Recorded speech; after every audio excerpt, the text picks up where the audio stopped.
Continuation of our hardcore Let's Play, Kingdom Come Deliverance 2. Last episode we went to the wedding, got arrested because Hans started a fist fight again, and we wound up here in Trotsky Castle. I was able to work my way out and get to liberate Hans. Hans almost got hung and executed, but the von Berghoff shows up to stop the execution. And now we are we're able to move about freely, and I'm going to go talk to the scribe. I need to get the book for the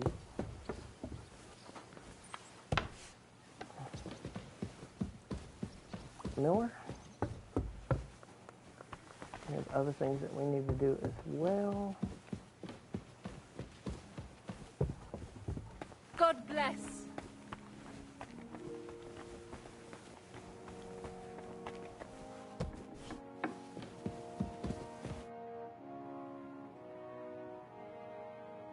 I heard some interesting books from Prague have arrived at the castle. There's one I'd like to borrow.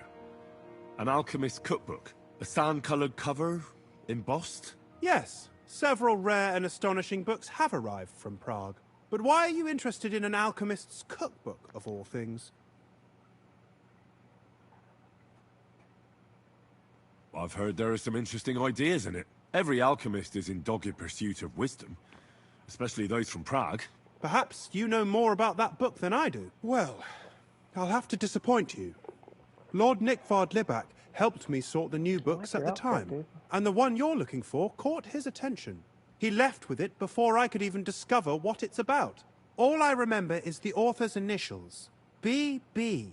I'm fairly benevolent when it comes to lending books, and I appreciate Nickvard's help, but he's had it borrowed for an excessive amount of time now.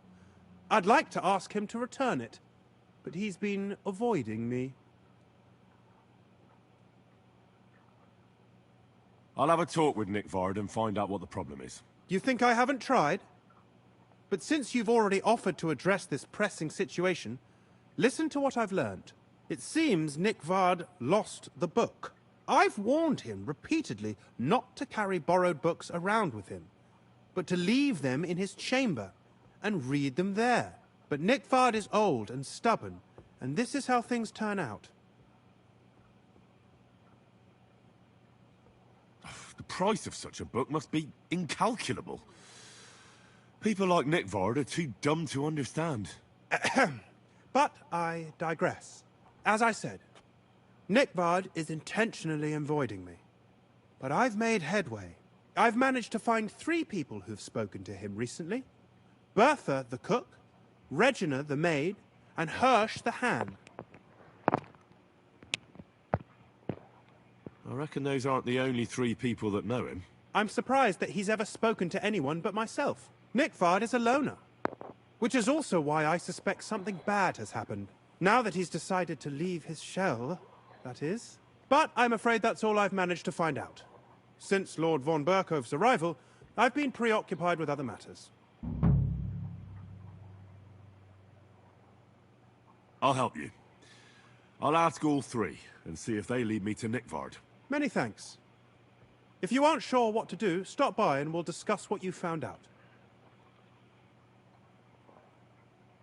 I won't keep you any longer.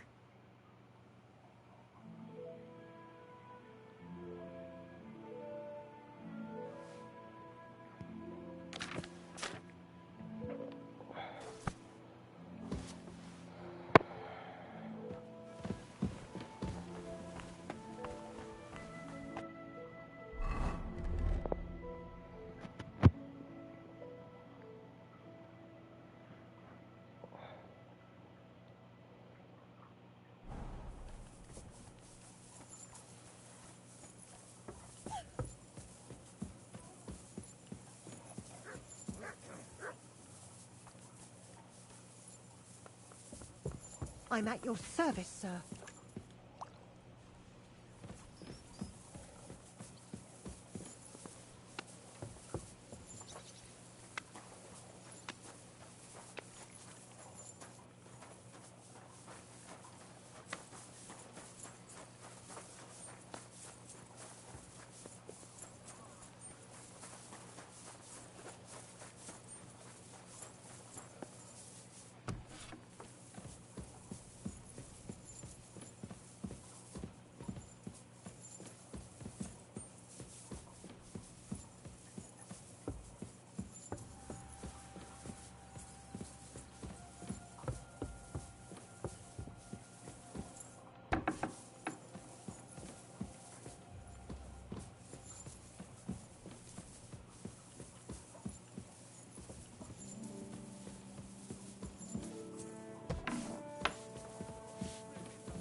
Christ, pardon me.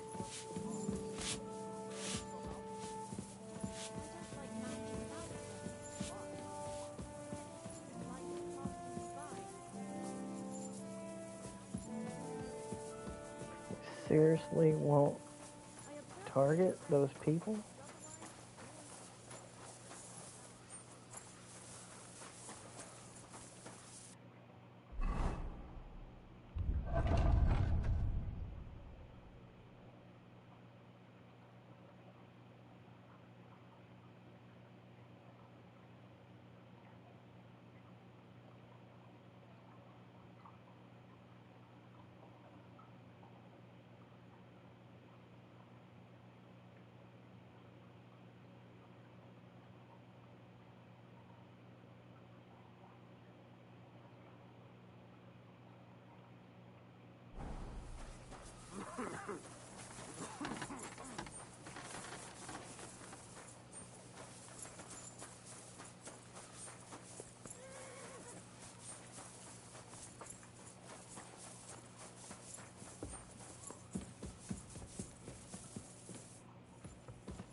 It's odd.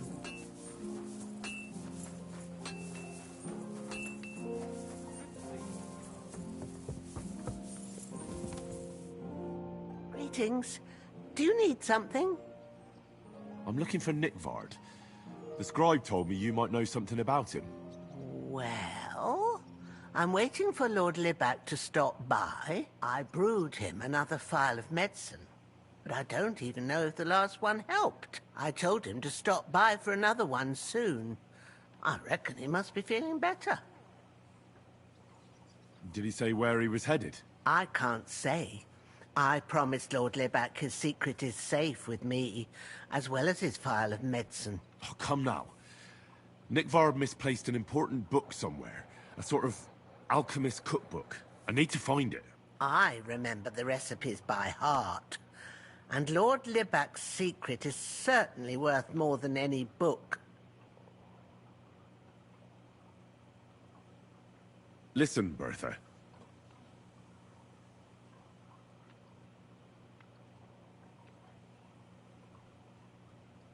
Do you realize your stubbornness is making everything more difficult? Nickvard borrows a mysterious book, suddenly he stops talking to the scribe, and falls ill. And when the only person who wants to get to the bottom of it comes to you, you keep mum. You don't want to have Nickvard on your conscience, do you? I suppose you're right. I reckon Lord Libac would forgive me if he knew I was only trying to help him, right? I'm sure he would. Well, it's a common potion for a bellyache. Just better tasting. It helps your meals go down easier and come out slower the other end. In that regard, Lord Libac had, well, how to say it? Everything came out much too quickly. Nickvard didn't have time to run down the stairs, eh? It was in the privy down below the Crone, by the training ground below the guardhouse. I helped him clean his hose and made him the medicine, and I promised that I wouldn't say anything. Lord Libac is quite particular about the impression he makes on the young maids, you know. He didn't want this little episode to put them off. That's why he didn't use the privy near the maids' quarters. Though it's closer to his chamber, but to the arena instead. And only when there weren't any soldiers around. But this time, it caught up with him. Is that all? What else is there to say?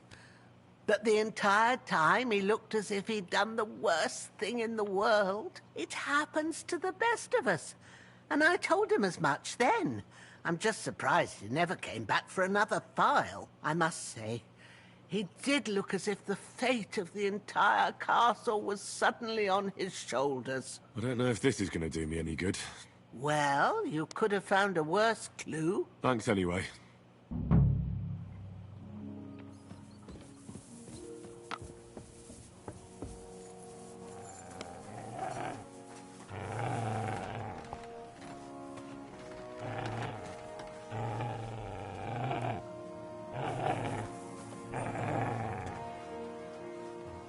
Aye, come here. Here you go. Take it.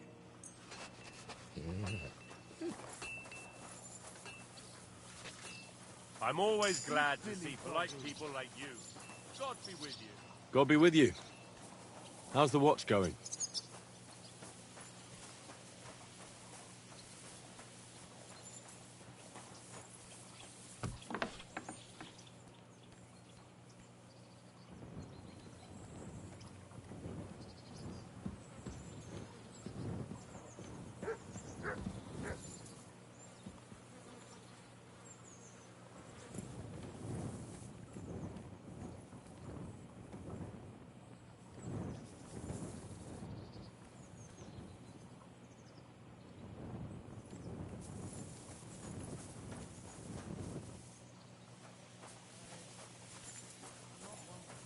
You're all...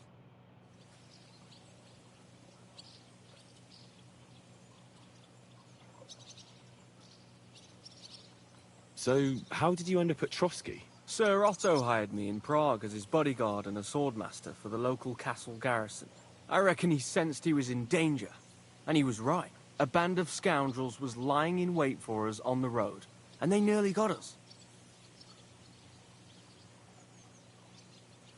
How was your company ambushed? What happened exactly? It was well planned, I must admit. They nearly got us. And what went wrong for them? Hard to say. Maybe we were just lucky, and God was watching over us. That's all there was to it? If you really want to know what I think, the idiots lacked discipline. They rushed it. What do you mean? It might have come down to a single fool's mistake. I don't know.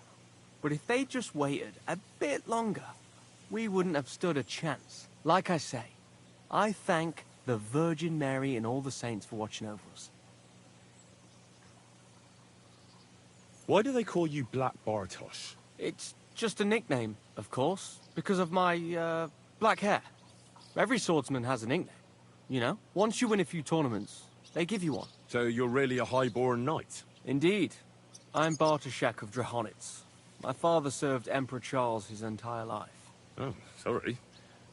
I suppose I should call you Sir. No, there's no need for formalities.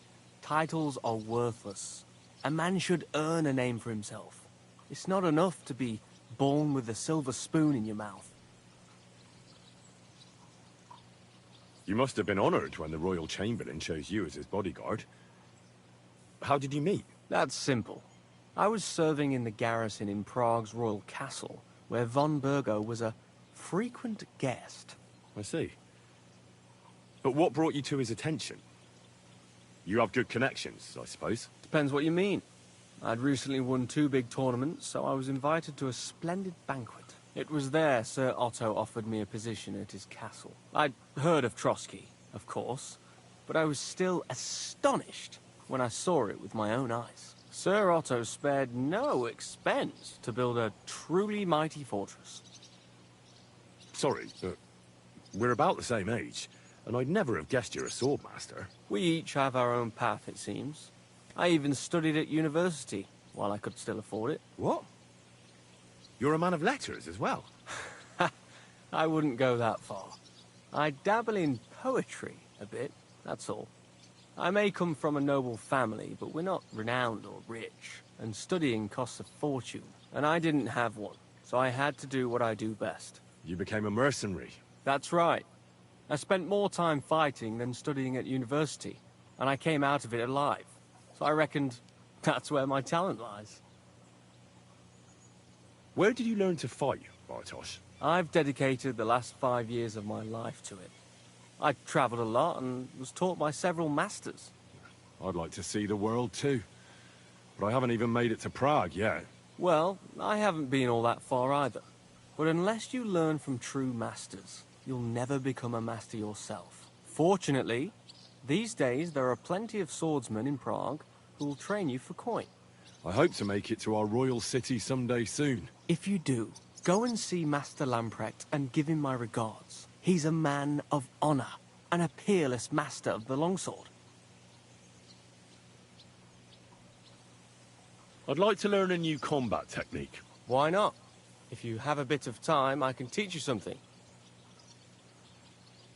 As you can probably figure, I like the longsword because it's beautiful and an absolutely nimble weapon. Our grandfathers didn't use them, but today in Prague, everyone is tripping over themselves to learn how to fight with one. I'll be happy to show you how to handle it better. What do you say? That sounds good. Teach me that. As you wish. The first thing is to realize a sword has 2 blades, and thanks to your second hand on the hilt, you can quickly spin it around and hit your opponent's head. These are exactly the techniques that make the longsword an extremely deadly weapon. Now come and try it a few times.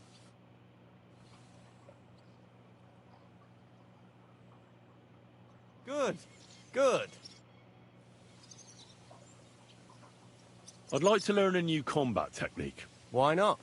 If you have a bit of time, I can teach you something. I like a longsword, but there's not much room for it in the heat of battle, where brute force will come in more handy for you. Such a hit with the pommel of a sword, handle of an axe, or edge of a shield will certainly disorient everyone. Would you like me to show you?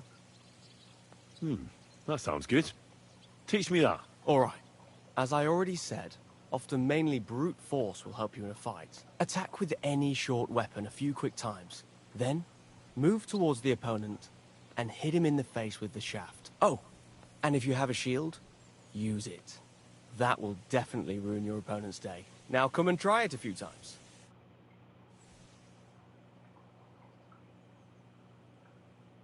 Well, all good? I'd like to learn a new combat technique. Certainly. Why not? I happen to have some time on my hands, and a good stretch would do me well. If you are not afraid of fistfights, I'll show you a little trick. It is actually a simple blow with the back of the hand to the opponent's neck. I was taught it by a good old Franciscan, back when I was studying. I wonder what became of him. That sounds good. Teach me that. But of course, it's kind of a useful little ruse. First, you kick your opponent between the legs and pretend you're losing your balance. But at that moment, you swing the back of your hand at his neck. It won't put a blow down, but it'll give you time to attack again. Now come and try it a few times.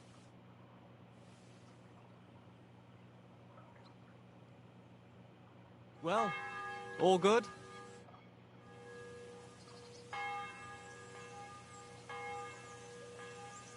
Can we fight? As you wish. Practice or the real thing?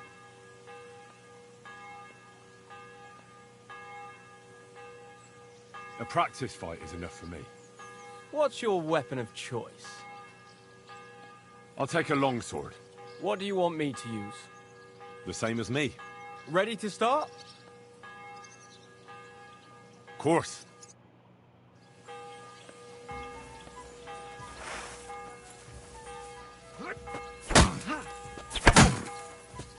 What the fuck was that?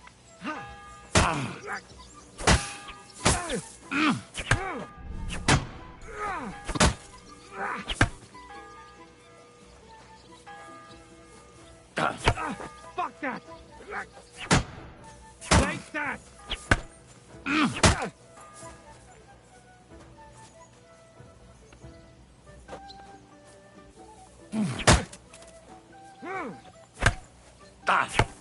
Too slow!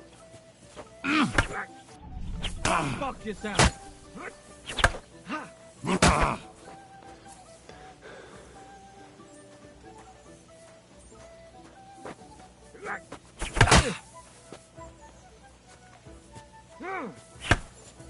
Take that!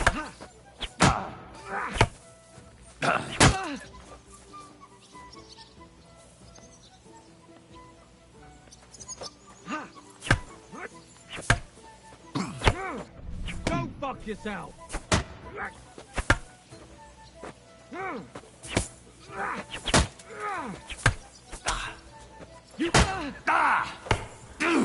You won't get me!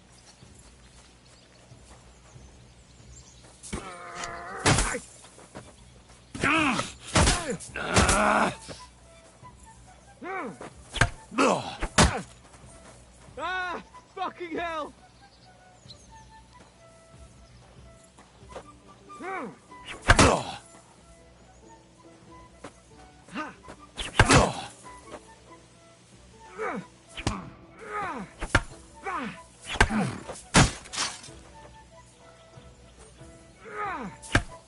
Too slow! Enough! I need to catch my breath. Do you want to continue after?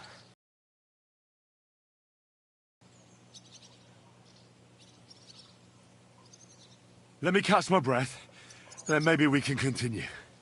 All right. Gah! A bandage! Quick! Phew. I hope that's enough.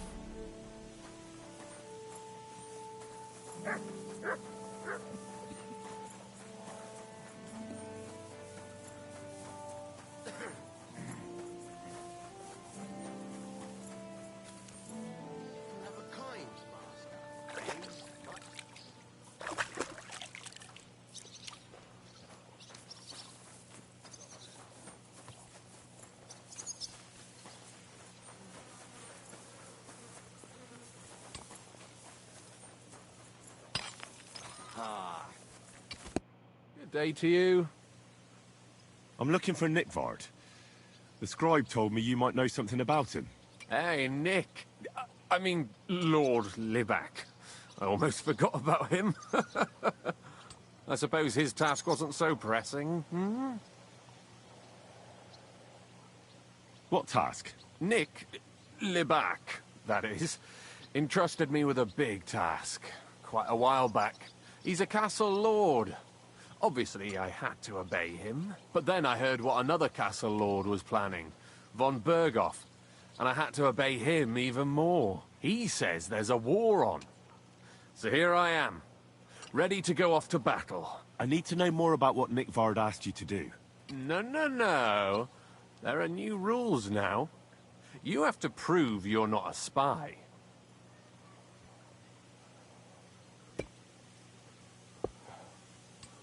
I understand, sure. Just tell me what you want, and let's not delay. A sword. Sword? Hmm? What sword? A long and very good one to help me deal with other spies. If you bring it to me, I'll know you're not an enemy spy who should fear me. Forge one, buy one, or even steal one for me. Maybe from one of the guards at the training ground or down by the gate.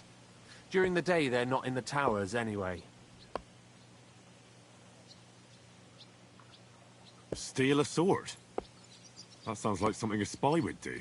Not a spy who wants to help von Berghoff's most loyal servant. By servant, I mean me. See, once I get a sword, I'll fill you in on Nickvard's task. You wanted a sword? So look at what I got for you. I don't want an invis... I'll think of a way to Give me convince that you. option if I didn't have one on me.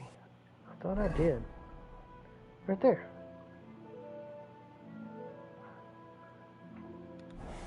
Does he need a long sword or what?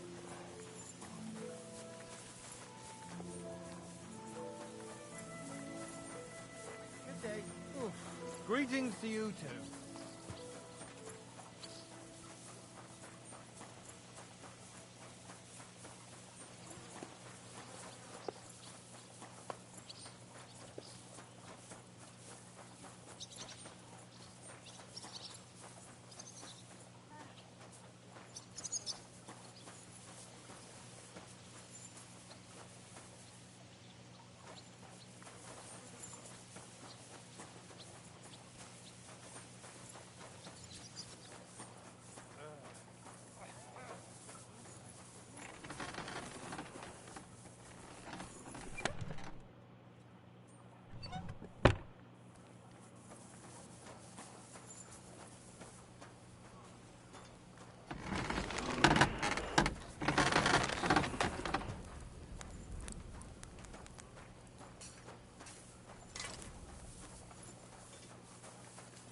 I'm always glad to see polite people like you. God be with you.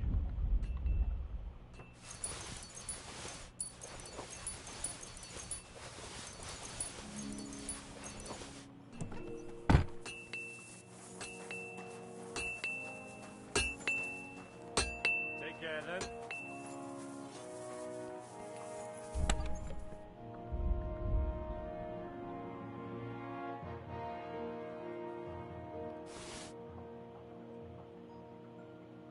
Where are my leather gloves? Oh.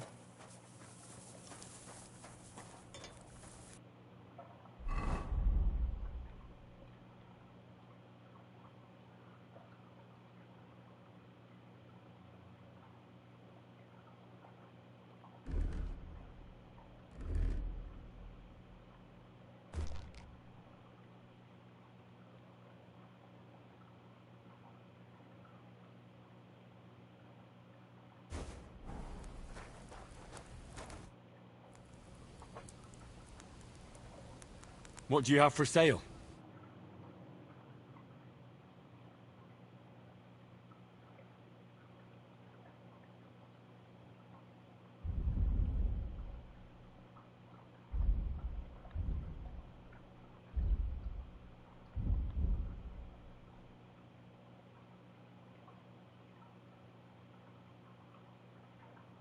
Oh well, what can you do?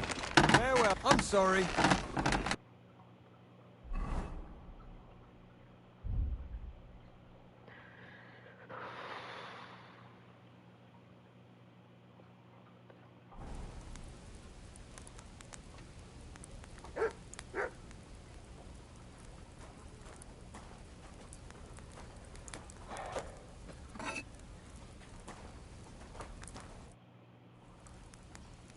I'll have a look at the wares.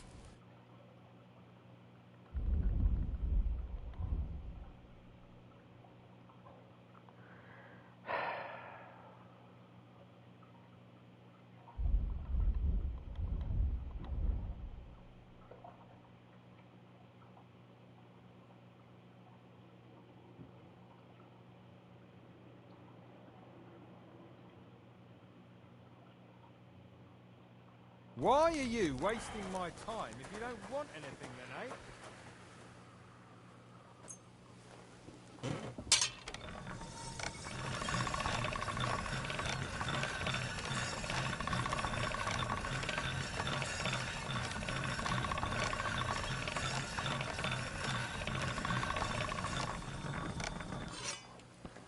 Why won't he take this sword?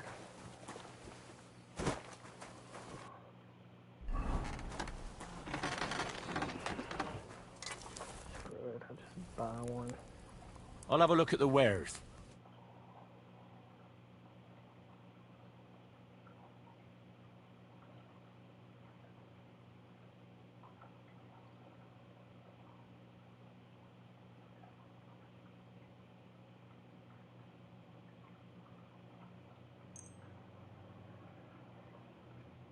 I'd like to do something about that price. Very well. What would you say to this? Look, offer a bit more and we can make a deal. Aye, you'll convince me with that price. Thank you, and take care.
So, I went to see my brother. And? To talk about the inheritance. But your father's still alive, isn't he? Aye, but he drools all over himself, and he gets this feeling that his time's nearly up. Does he get it often? Nearly all the time. And he's always threatening to leave everything to the church, so I don't go and see him. Aye, once old folks start getting soft in the head. Exactly. Let me tell you, I'd rather die poor but young than to go through that. Well, I'll be going then. Take care now. What the fuck happened to...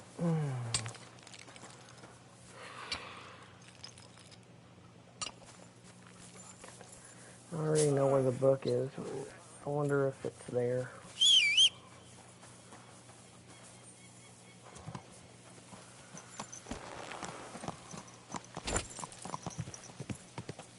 Slowly. Nice and slow.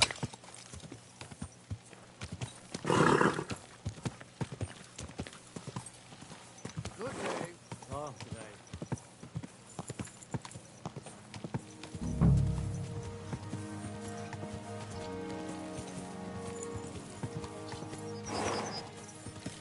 Ka!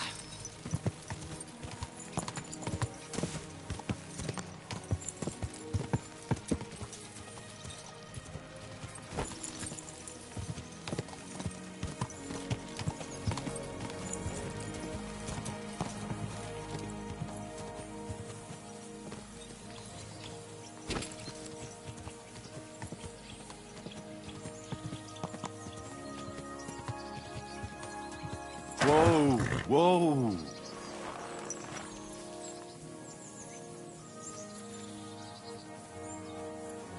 You must be Nick Vard, eh? Poor wretch.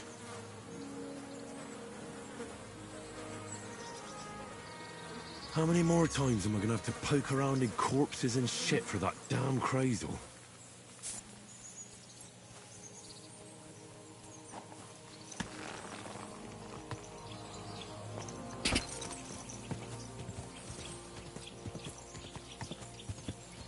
Go!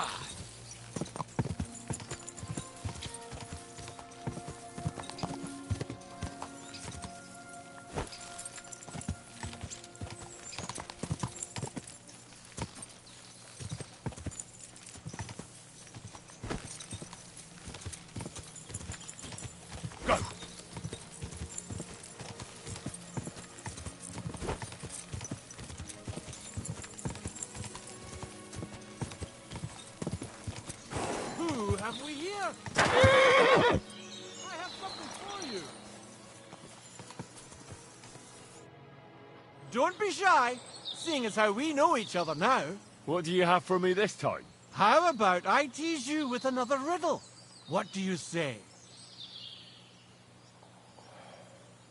The riddle sounds good. Go ahead. Great! But before I do, you lost last time, but today might just be your lucky day. Let's put money on it, and you can recoup your loss. What do you say?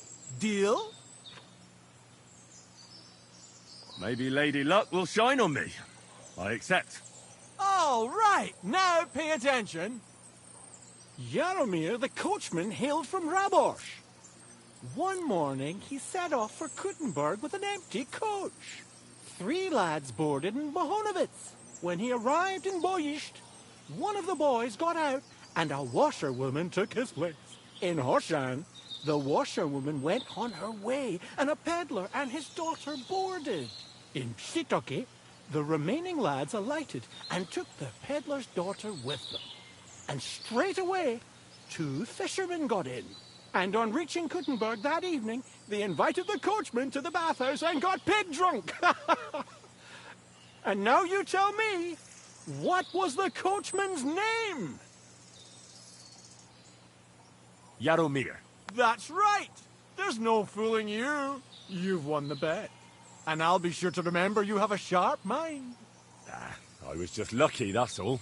But before I pay you, I'll ask you again. What would you prefer? Some extra coin? Or another story from my travels? I'm all ears. All ears, you say? This is tough. so much to choose from. You know what herbs are used to brew up medicinal concoctions? A herbalist once showed me. Gather some marigolds and nettles. Boil the nettles, but just crush the marigold and add it at the end. Marigold broth, she called it. But I already know how to make that. Well, that's a pity. It's the only concoction she taught me. She said it would be enough. But that's not to say you learned nothing, is it?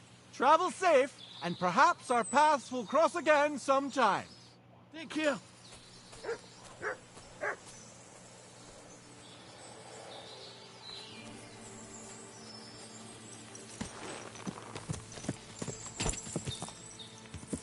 Quick!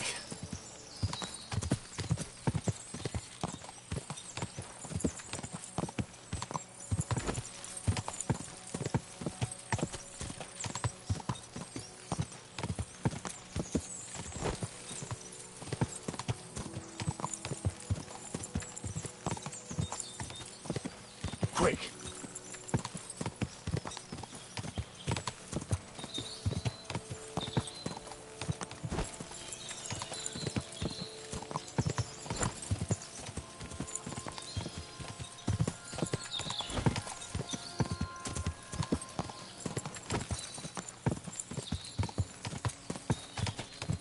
God!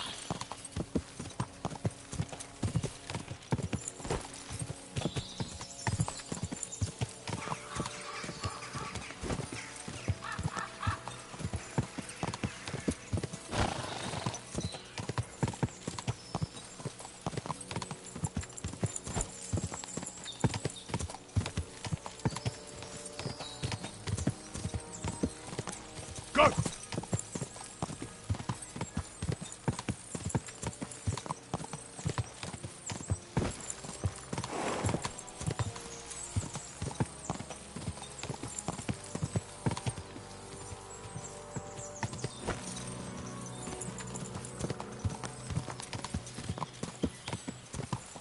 God!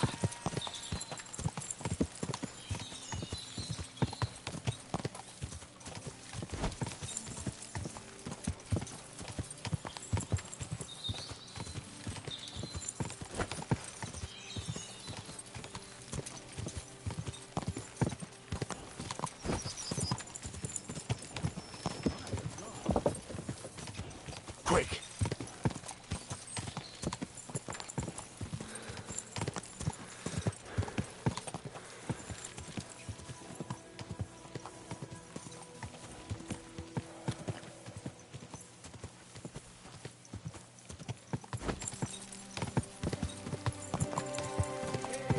Good people, how you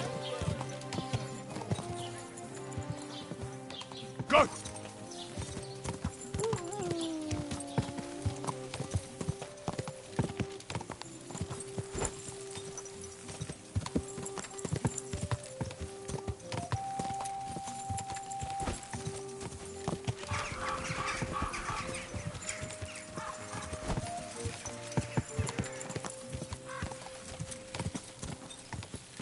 Go!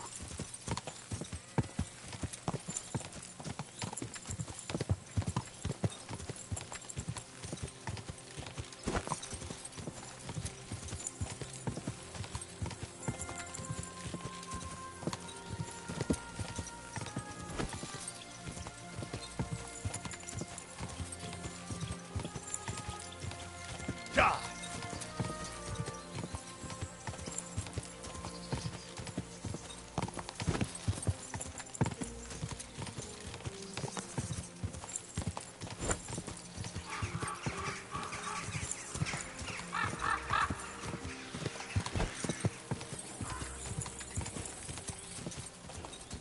God!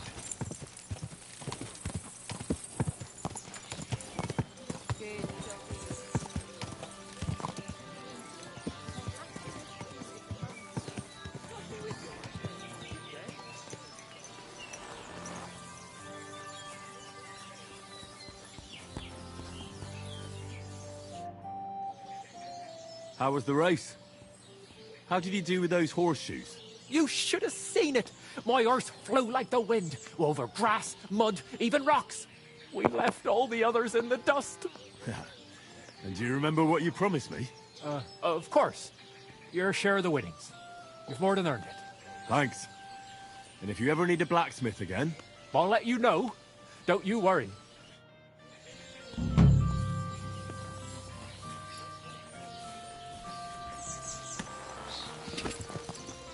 Ka!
My humble respects. Good day. Greetings to you, friend. Good afternoon, Henry.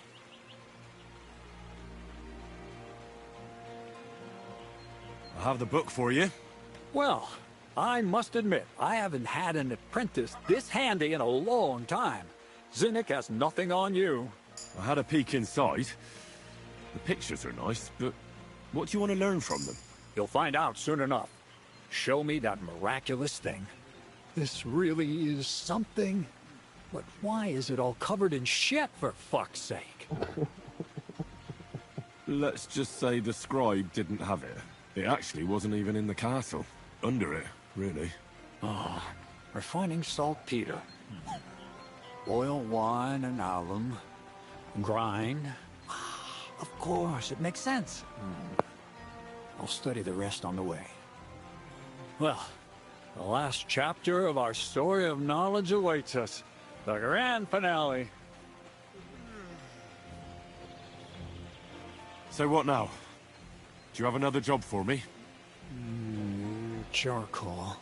Sulfur from Hermes Trismegistos. Saltpeter from the carcass pit. As long as Black Bertolt didn't make any mistakes in his calculations, we have everything. What Bertolt? Oh, God damn it, Krazer. What's going on here? I'm tired of flying back and forth like a rag on a stick. I won't be led around by the nose. Will you finally tell me what's going on? Believe it or not, all this secrecy had its reasons. But now I don't have to hide anything from you. It's time. We'll meet with the others in the lair, and there you'll learn the whole truth. You go ahead. I'm going to get a few things ready here. All right, then. I hope you keep your word this time.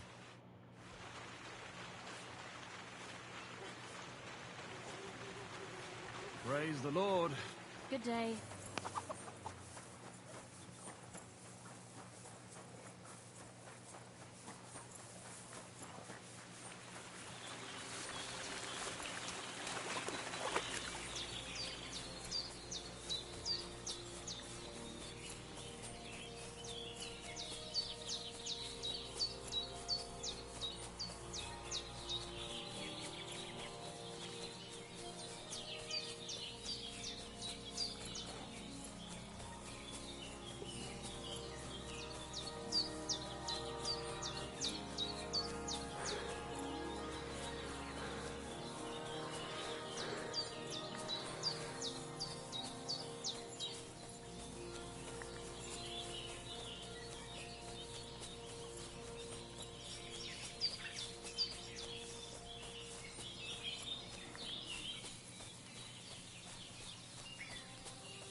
happen now?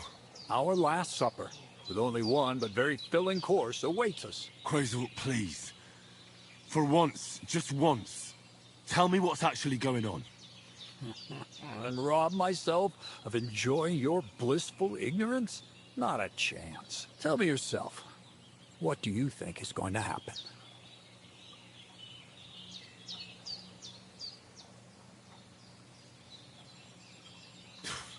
Like always. You'll send me off somewhere to look for something, and you'll have a fancy speech to go with it. He knows you now as well as we do, Miller. I do tend to do that, true enough. But no, today things will be different. Bonnie will start today. At least I'll finally see if she understood my teachings. Bonnie?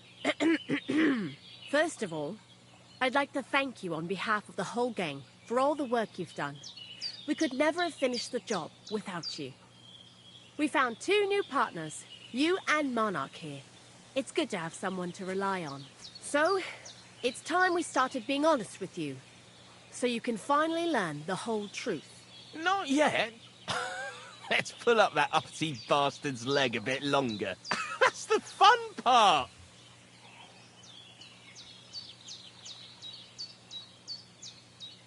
Never mind him. Speak. All right, then. This whole time, you've been collecting ingredients and clues for us. But, so you wouldn't go nosing around, we always told you it was for something different than it actually was. The miller here calls it tackets. Tactics, you idiot. And everything worked out according to plan. So today we're finally close to our great success. With the help of Hermes Trismegistos and his successors, we'll finally complete the dream of all alchemists. Our magnum opus. Exactly, Bonnie. Magnum opus. A great work of alchemy. You're trying to make the Philosopher's Stone.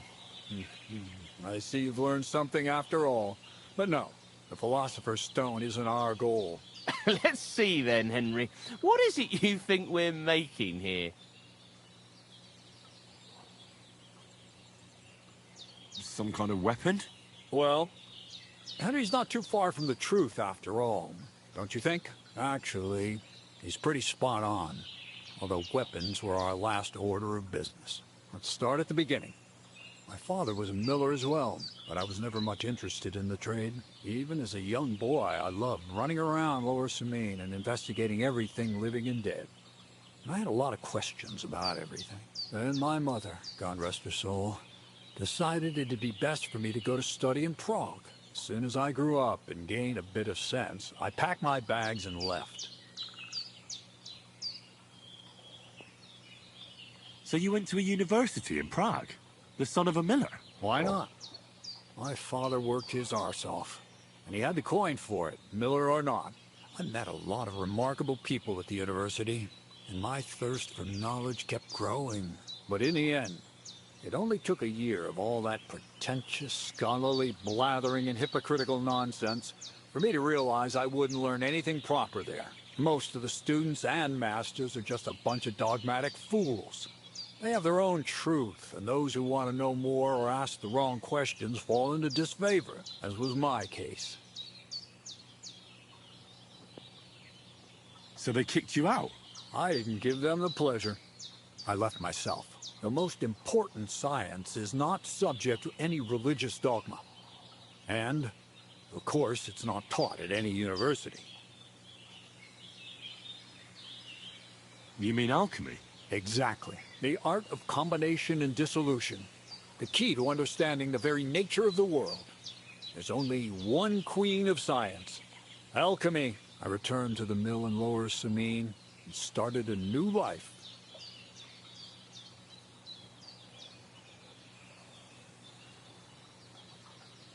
What did your parents say when you returned from your studies?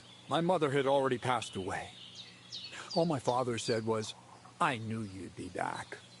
And he sent me to haul sacks of flour. I think in the end he was glad to have someone to take over the mill from him. From then on, alchemy became my true passion. I brought a few important books from Prague. I started with the most difficult thing. I tried to create gold. That was pretty daring of you. As you might expect, it didn't work.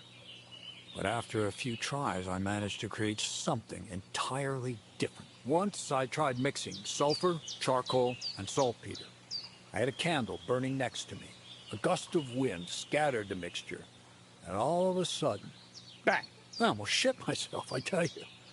But then I realized I'd unwittingly created a miracle. Explosive black powder. So I was right. You're making weapons. No, it's about much more than that. We're all in on it now. I couldn't continue my experiments on my own, but Bonnie and Zinnik did a few little jobs for me. So he initiated us. But we just still didn't know how to do it right and not blow ourselves up in the process. And we used up a huge amount of saltpeter and sulfur. By the way, the manuscript from that Hermes Trismegistos was our shopping list and price list for material from Kuttenberg. Only we didn't know correct proportions.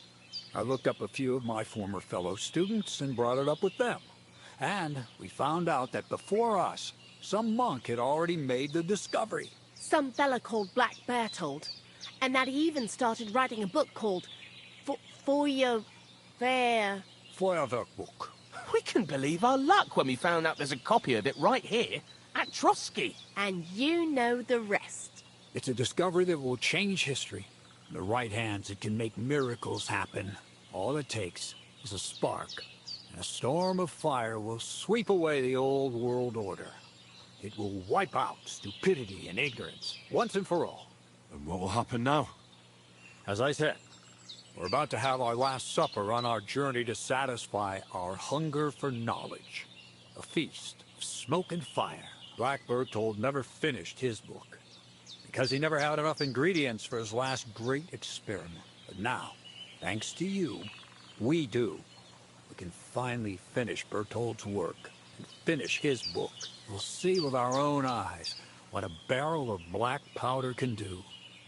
I hope you're as excited as I am.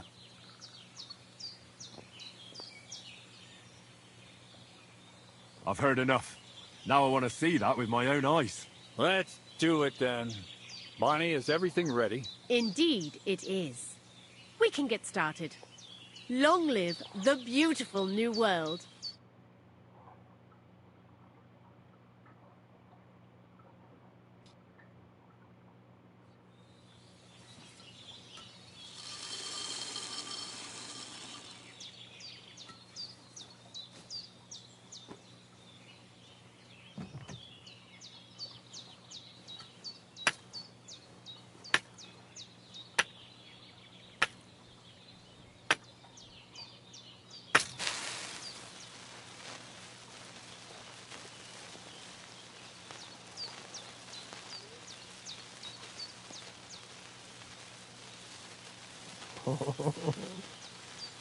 Duck, Henry, duck.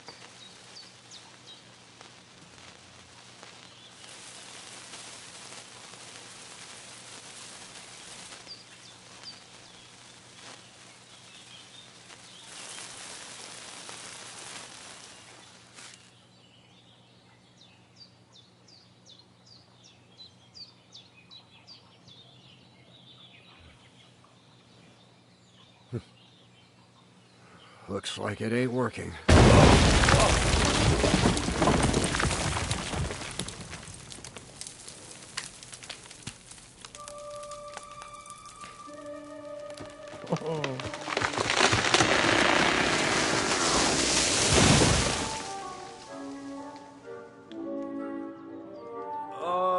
I'd say it works just fine. This will change history. What? I can't hear a thing. But I'd say it works just fine.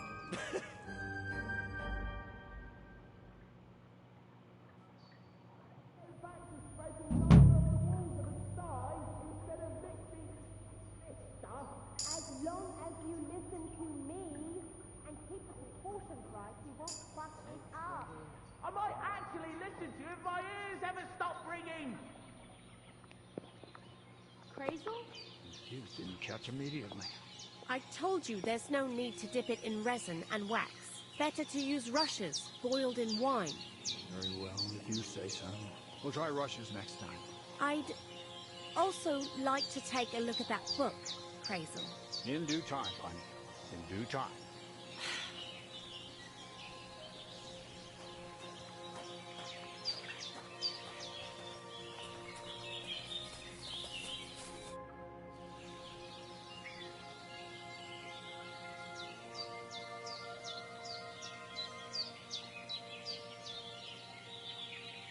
We've been through a lot together.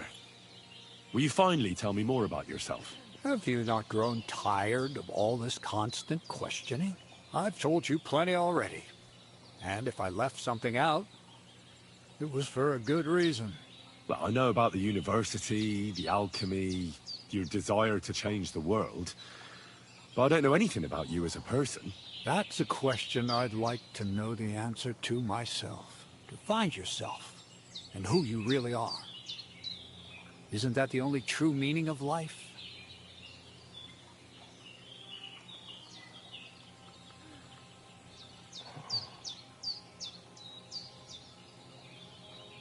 You really led me on about the gunpowder magazine, didn't you? A golem made of dough, souls inside saltpeter, the secrets of light and shadow. That was all just empty talk, wasn't it? Not exactly. It's all based on the real philosophy of the Jewish Kabbalah.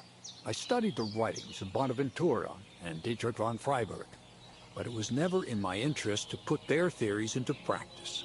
But they worked brilliantly as a cover-up, don't you think? I really thought you'd have a golem made from dough walking around the mill, or that I could become invisible. Ah, but black powder is no less a miraculous creation. So for the last time, Crazel, what now? I'll do what I promised, and what will most likely be my fate. I'm going to gather together all the knowledge I've acquired and finish Black Bertold's book. I'll finish his opus. Uh-huh.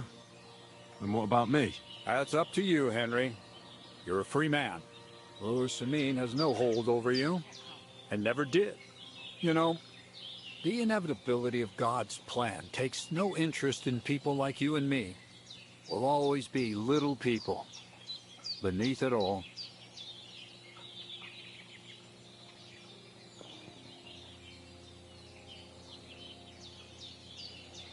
That sounds somehow hopeful in a peculiar way, I'd say. Now I'm even happier about the great thing we've accomplished here. The ideal conclusion, I'd say.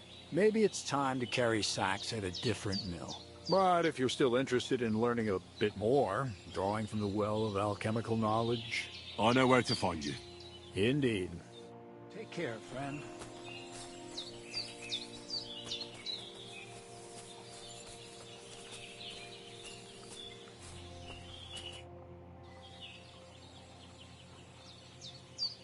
Black powder? I'd never have expected that from Crazel. Imagine, that monarch of ours is half deaf. That dog of yours? What does that have to do with the gunpowder magazine? Just that I was wondering that the explosions didn't bother him at all. At least he won't suffer here. And now I'm not surprised he was so unhappy with that bastard Vesaric. Hey, how did you know what we were actually doing? I didn't, exactly. But you said weapons. How did you find out? Did we let it slip somehow? It was clear to me the moment I saw that book. I figured the illustrations were about either painting the walls with something to make them invisible, or demolishing them with some kind of flames. Whew! That means it's all on Crazel, and I played my role properly. Anyway, you did a damn fine job. You deserve a nickname from me, like I promised. We're going to call you... Sourdough. Sourdough? Well, when you came here, you were kind of unrefined, grey, nothing much. But as you gained experience, you rose and rose until you've risen into a companion we need not be ashamed of. Take care then, Sourdough. And come back and visit sometime. See you later, my friend.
wouldn't let you go all by yourself there. Where are you from? What?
I should go back.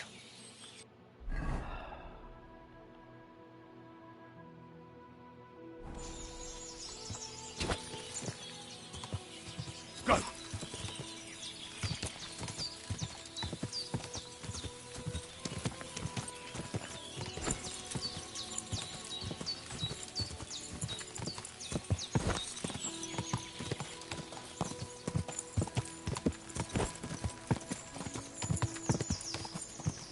Go!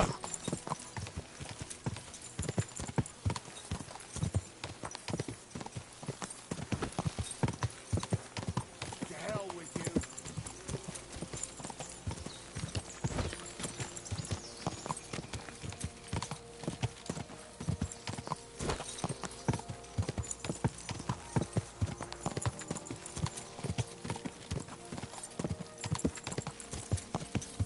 Quick!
the...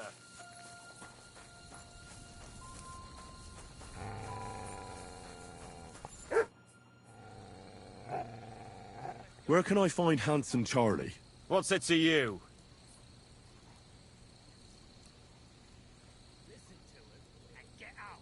Shut up and take me to him.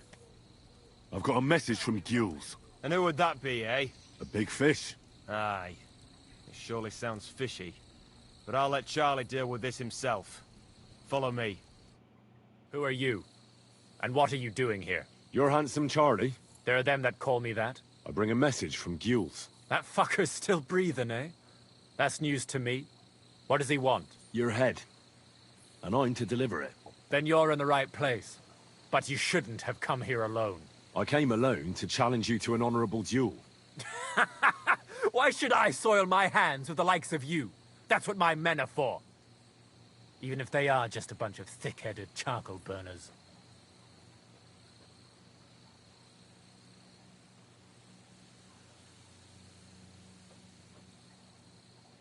So that you keep face in front of them.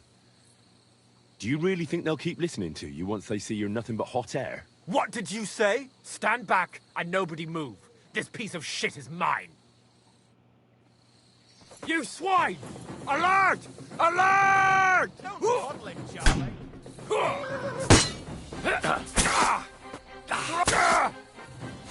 Charlie! Oh, you murderer!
Quick!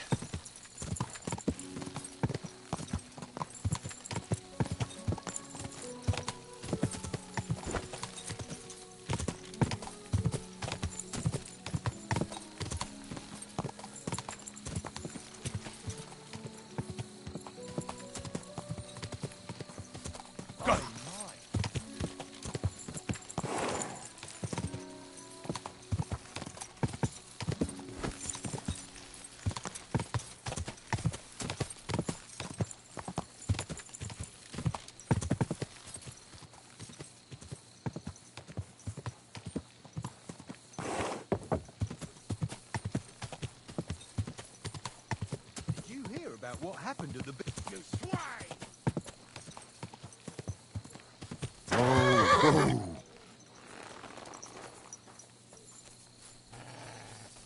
I'm all yours!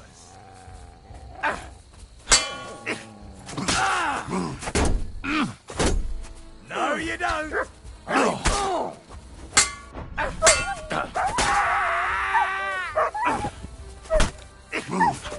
Useless! What do you want? Enough! I give up!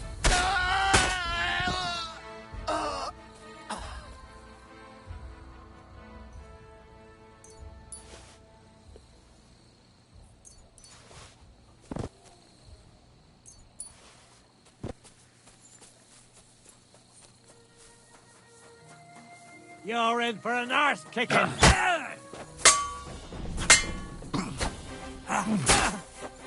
Ah! Fucking hell!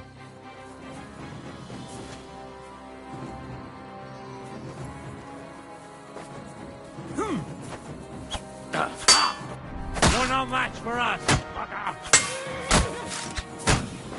Oh man, come on.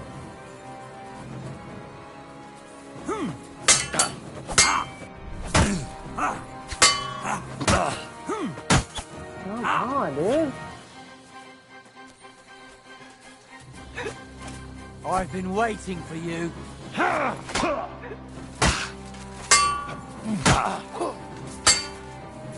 Bad luck.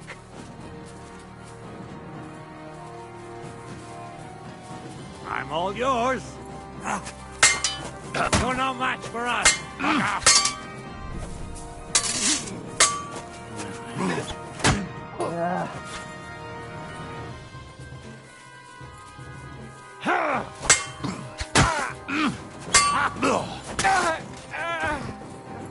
What do you want? Fuck that.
Quick!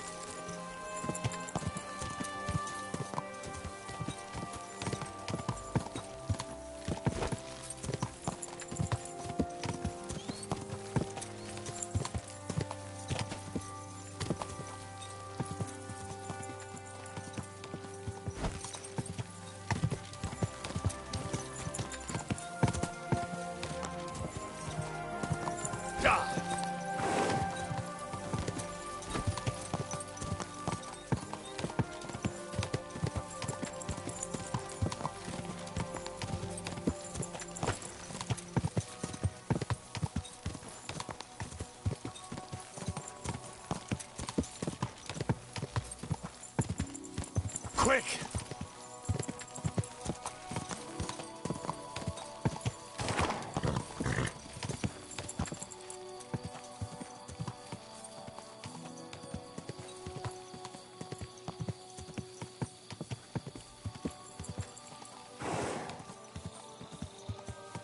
Go!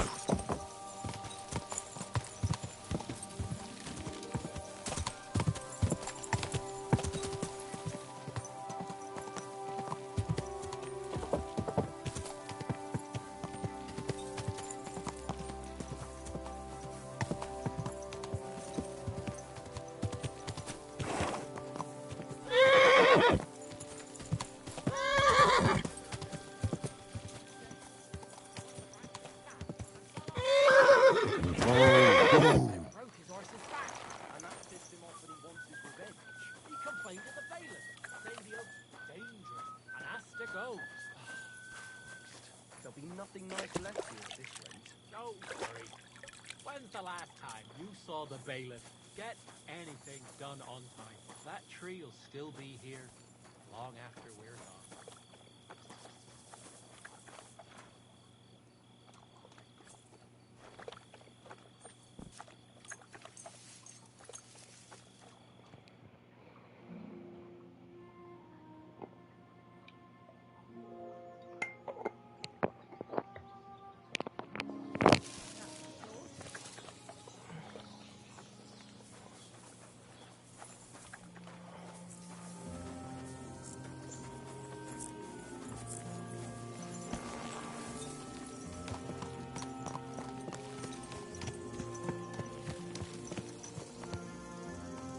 Good.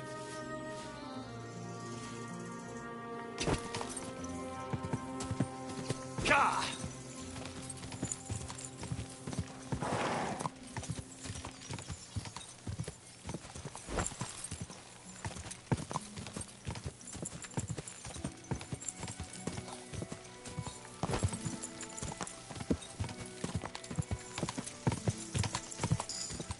Go!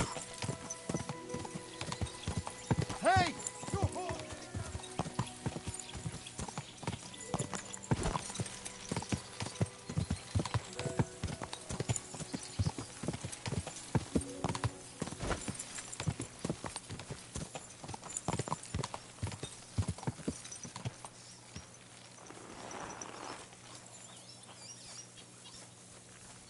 Eh?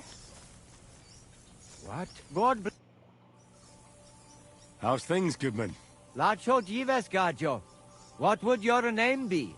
Folks call me Carol. Have we met before? They call me Henry of Sckalitz, and no. There's little chance we met before. Goda Chacho. Maybe not. But that does not mean I have never heard of you, Gajo. How's that? How could you have heard about me? You're the one who saved young Tibor, Laches, Mishtes. Christ, that got around fast. You know Tibor?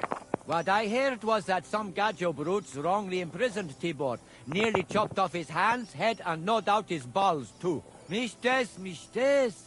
You stood up for him and fucked up those sons of whores.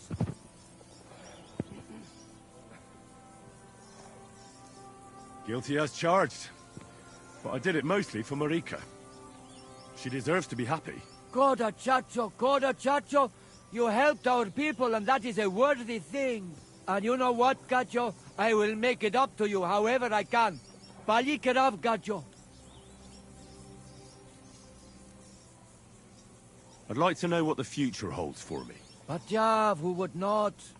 But you are out of luck. Only my Maria can divine what lies ahead, and she has just gone to the village.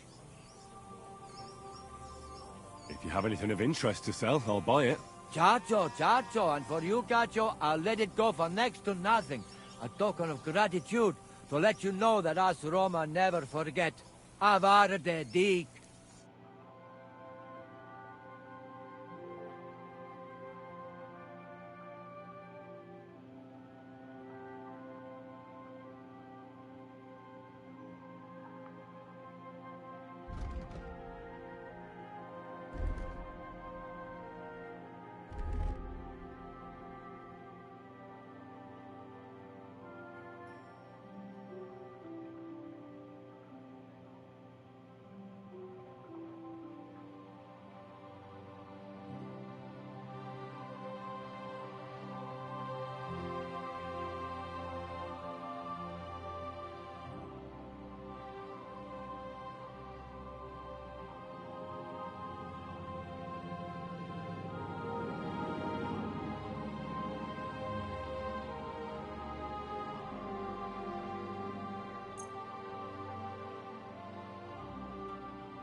Let's talk about the price. Oof, laches, Gacho.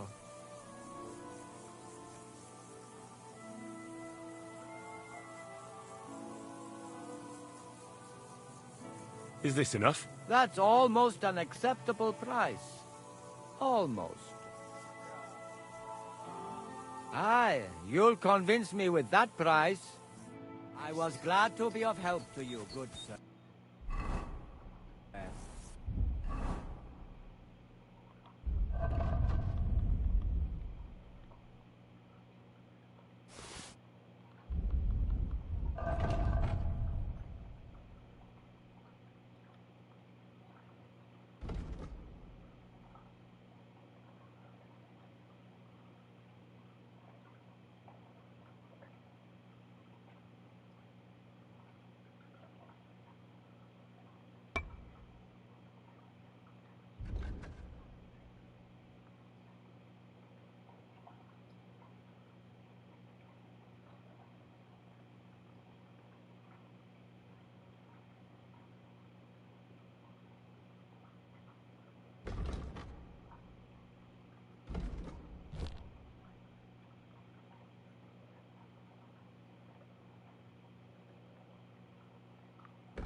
morning, my friend.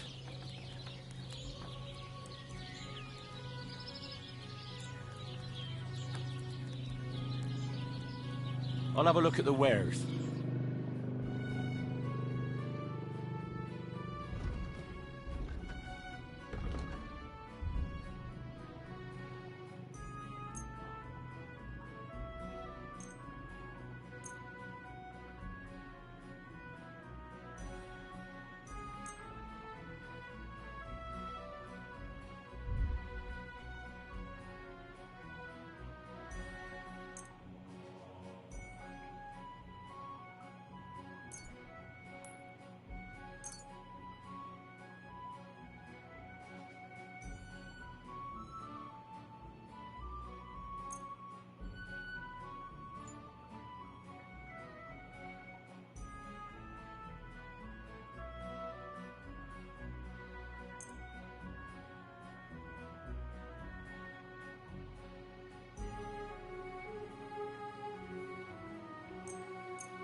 I'd like to discuss the price. Well, I suppose we can try.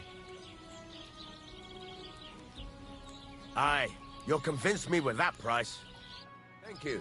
And come again. Would you repair a few things for me?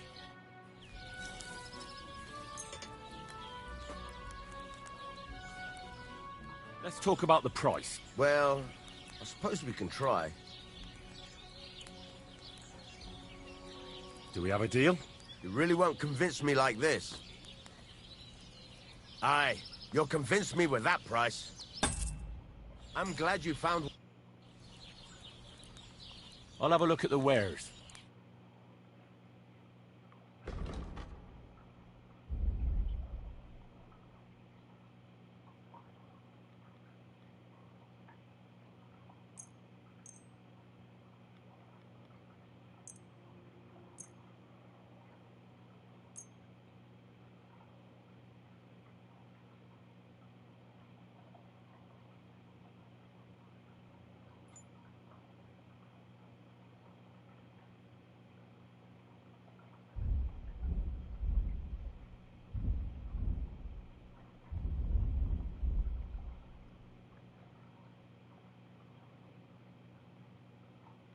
I'd like to do something about that price. Well, I suppose we can try. Do we have a deal? That sounds really interesting. Lower your price a little more, and I'll be satisfied. Finally, a reasonable sum. You're doing business with you. Take care, Henry.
What do you have for sale?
Let's talk about the price. Very well.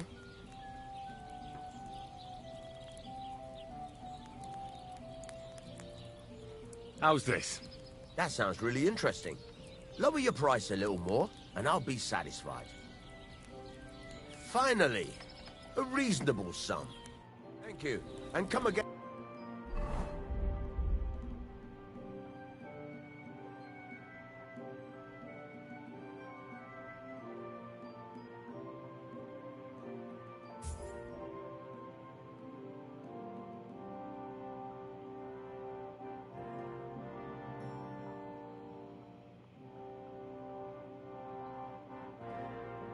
And Henry?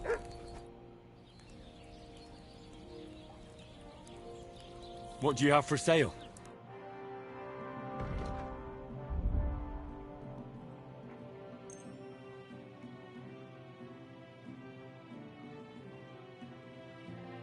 I'd like to discuss the price. Well, I suppose we can try. Is this enough? That sounds really interesting. Lower your price a little more, and I'll be satisfied. Very well, then. Glad you found what you needed, Henry. Take care.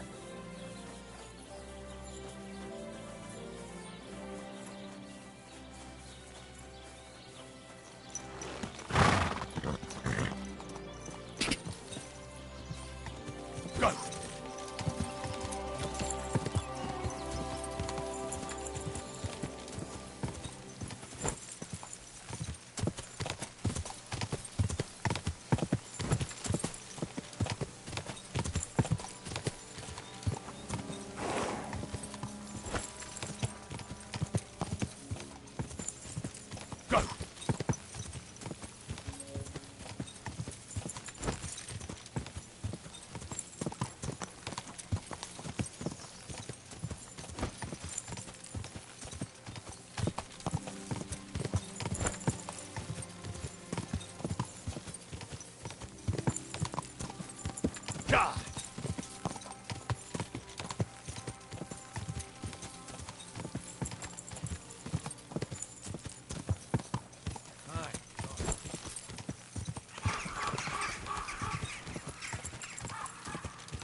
glad to see polite people like you. God be with you. God be with you. How's the watch going?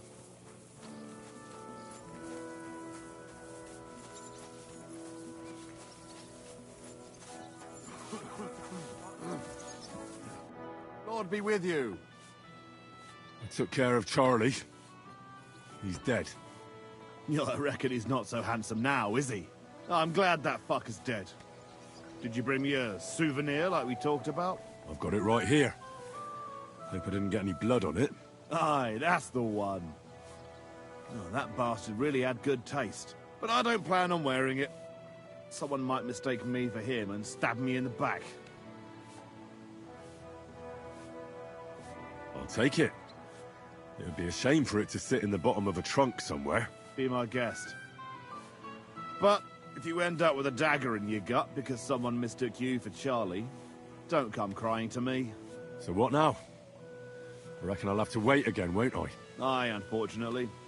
Give me a day or two, then I'll know where to send you. Henry? And what do you want? I hope your blood has cooled a little since that brawl. Lord Semin, I'd like to apologize for ruining the wedding. I'm really sorry. You showed your true colors, Henry. You really let me down. At least you're man enough to come and apologize. Don't apologize just to me, though. Never mind that the wedding cost me a fortune, to hell with that. But you should apologize to my son and his bride. God be with you, Henry.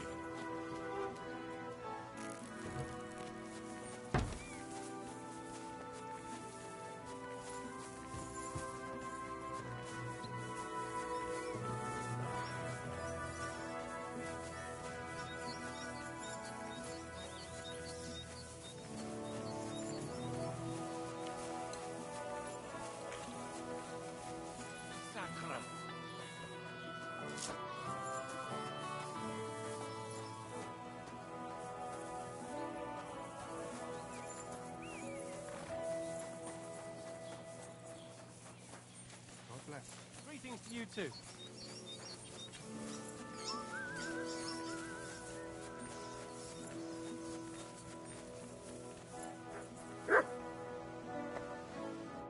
Greetings, sir. What would you like? I wanted to apologize for ruining your wedding. You mean that fight? That's not worth mentioning. It wasn't your fault, anyway. Is everything all right, Agnes? You seem a little sad. Don't worry. I'm just tired after the wedding. Bless you, sir.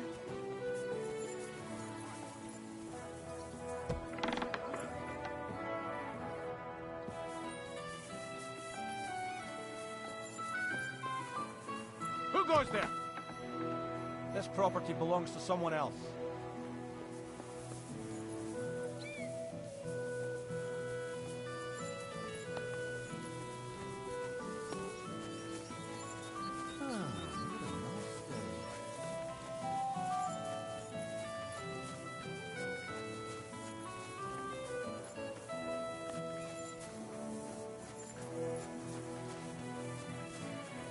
What are you doing here?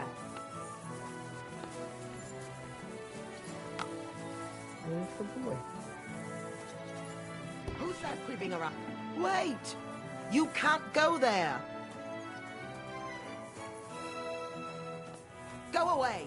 You can't... Yeah. Greetings.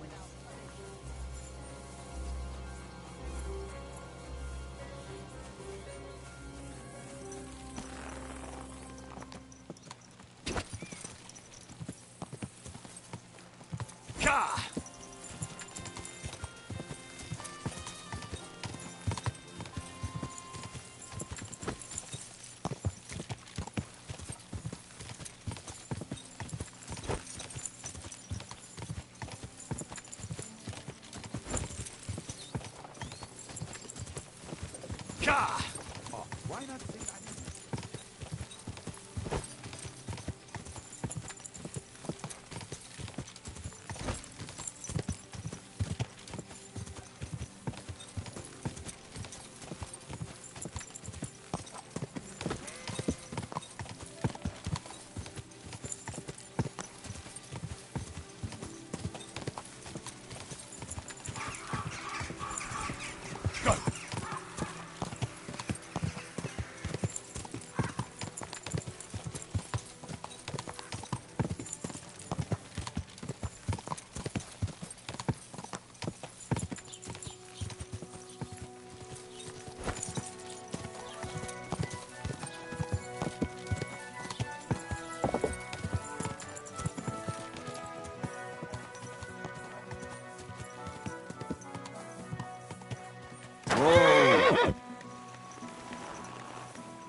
Greeting to you. I need something repaired. I'll have a look at the wares.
I'd like to do something about that price.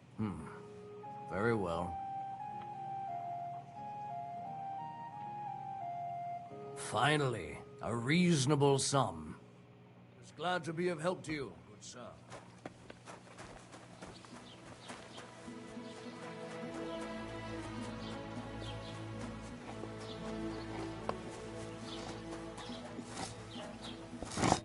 What do you need, sir? Show me your wares.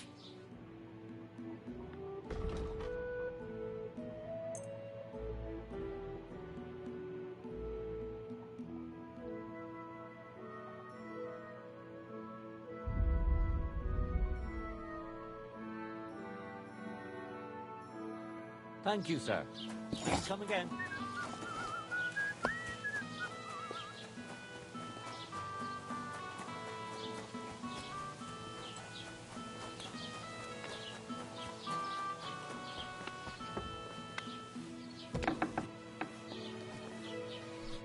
Was möchtest du? Show me your wares.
I'd like to discuss the price. Das könnte vielleicht gehen. Only because it's you. That's not worth it. Sehr gut. I can agree to that. Und viel Glück für die Zukunft, mein Herr.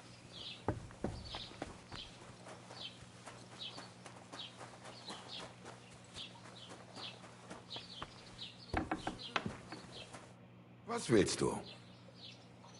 I'll have a look at the wares.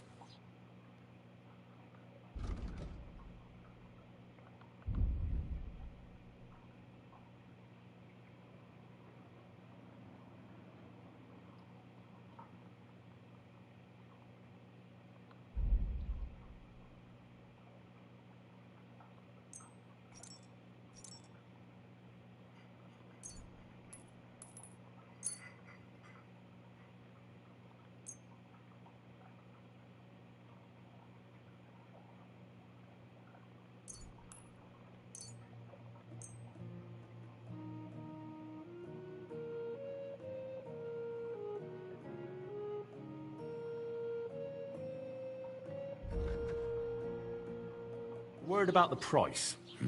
Das könnte vielleicht gehen. Do you accept? That's too much. Why? You'll convince... I'm glad you found what you were looking for, sir. Perhaps. Are you whistling at me? I'm not interested. I'd better go and look. I must have been mistaken. Sorry. God!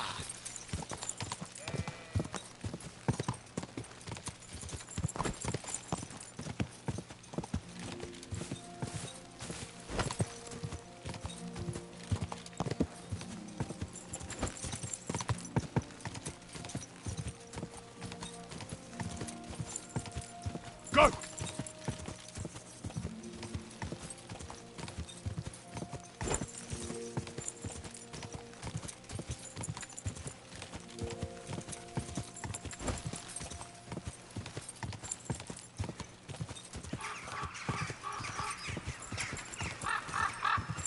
Quick!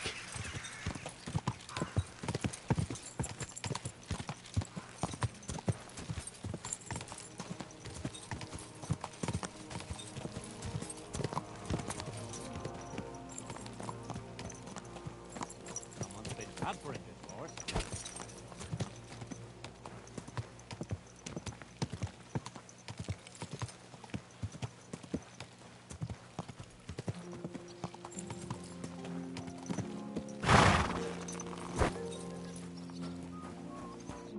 God bless. What do you have for sale?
I was glad to be of help.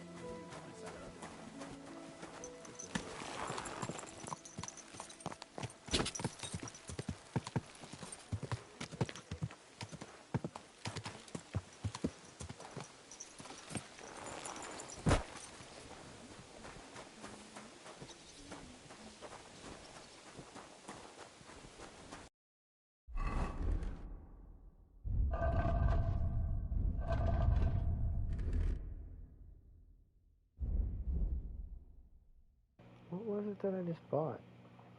I don't remember. I didn't buy any shoes. What did I buy? Is it something for the horse? Oh, it's materials for, wait, oh no.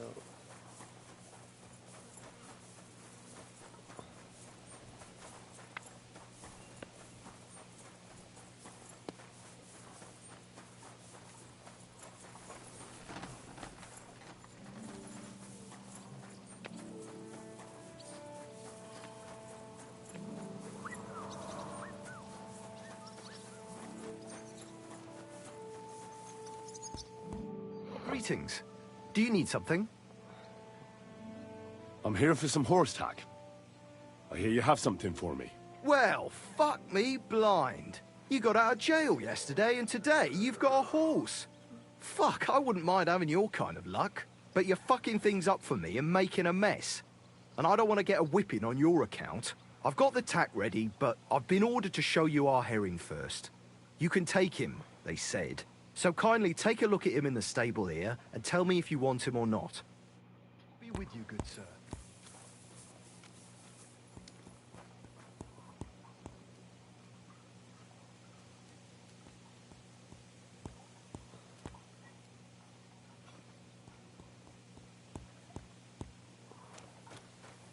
I like my pebbles, bro. And I think I'll just keep pebbles.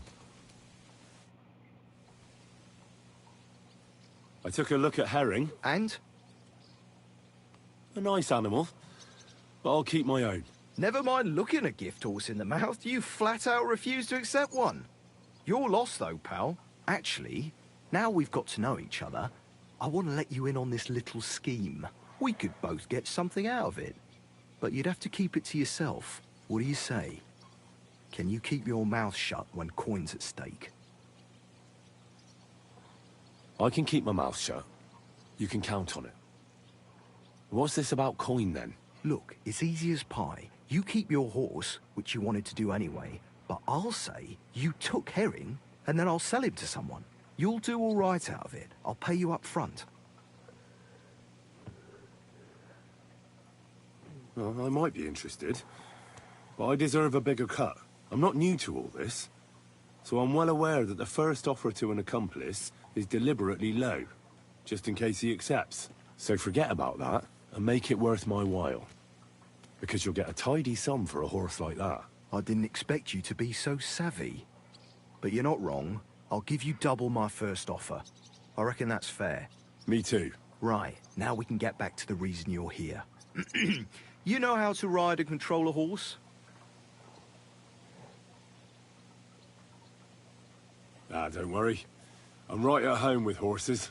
I learned to ride with cumans on my tail, and arrows whistling past my head. A tough school it was. Well, I'll be damned. I never heard such a thing before. But even an experienced horseman like you needs equipment, as you well know. You can tack him up yourself, right? Sure. Thanks.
I'm supposed to meet Hans somewhere.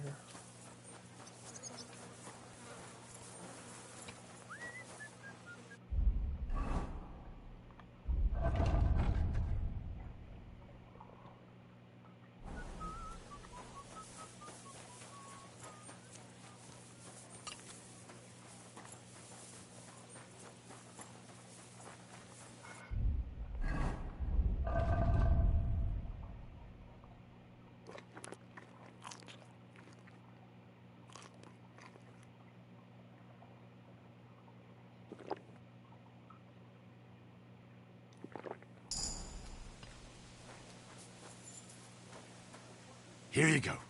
Take it. How's it going? My wife and I are pickling cabbage. Loads of it.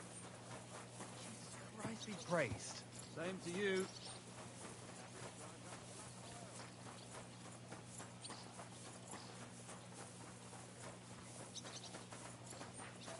May God give you help, sir.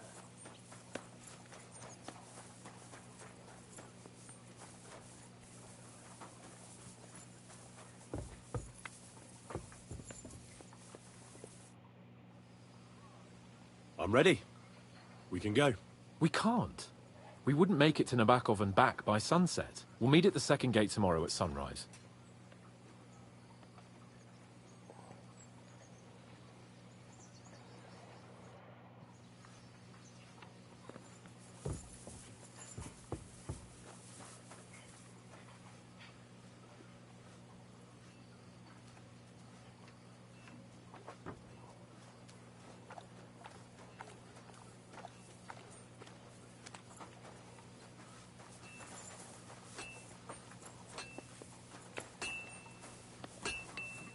Good doggy, good boy. All right.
See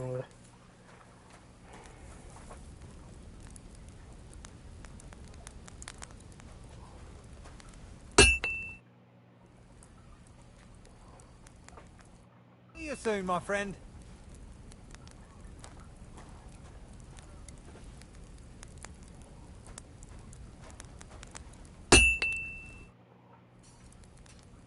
He's not going to sell us anything?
All right, go.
Look what I have for you.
Excuse me.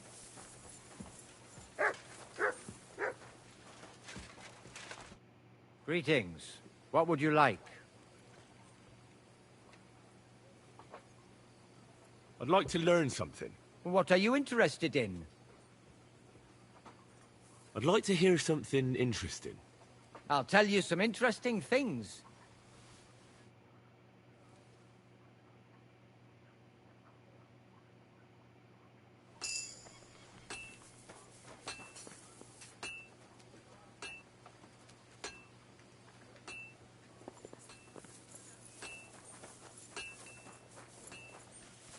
God be with you.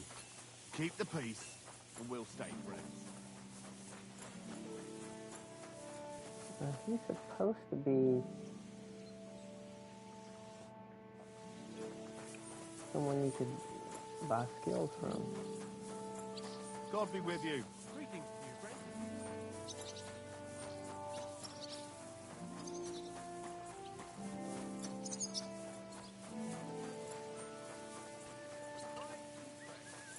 And with you? I'm always... Come on then. A ride in the fresh air will do us both a world of good. Cheers. I hope... Well, shall we set off for Nabokov? I don't think I could tolerate another day under one roof with that idiot Schomburg. Aye. Whenever I see him, I feel like giving him a smack in the mouth as well. Or 5. Which reminds me. Look, I know I behaved like an idiot, but... happens to the best of us. But you can rely on me. Always. We had a disagreement, that's all. Who doesn't sometimes? You're the closest friend I have left. Thank you, Henry. I really appreciate it. I'm glad to have you as my page.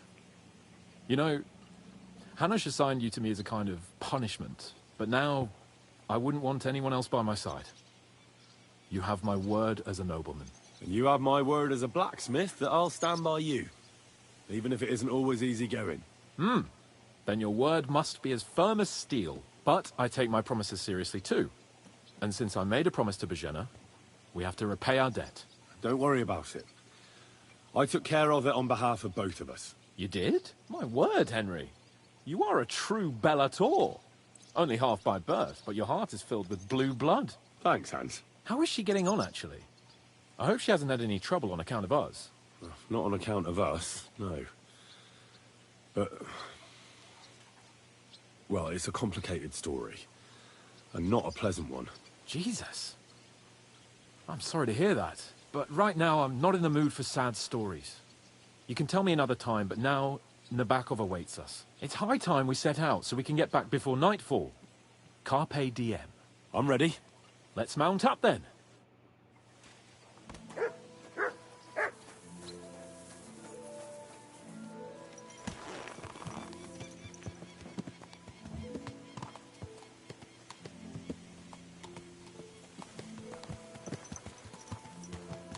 It's nice to be out under the open sky. I was feeling really cramped in those gloomy corridors up there. But I can't deny, this is a real fucking castle. I've never seen anything like it before. Perkstein is just a little fortress in comparison. Von Berghoff certainly knows how to make an impression. That's true. Von Burgov must be loaded. I expect the office of the Royal Chamberlain is a nice earner. Or maybe he shits gold ingots.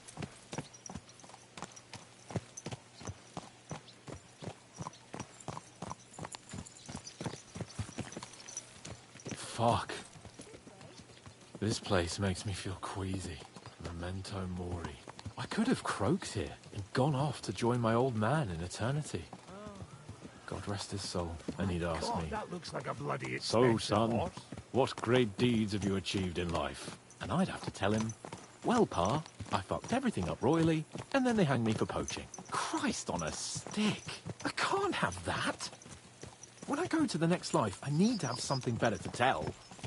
A whole lot better.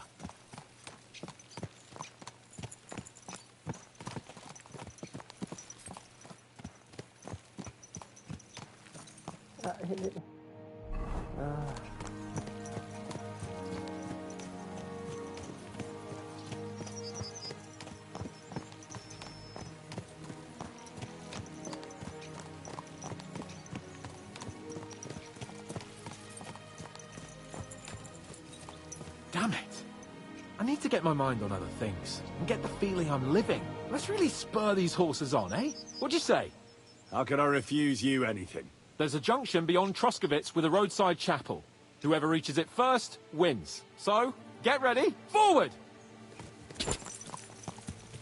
Quick! Race with the wind!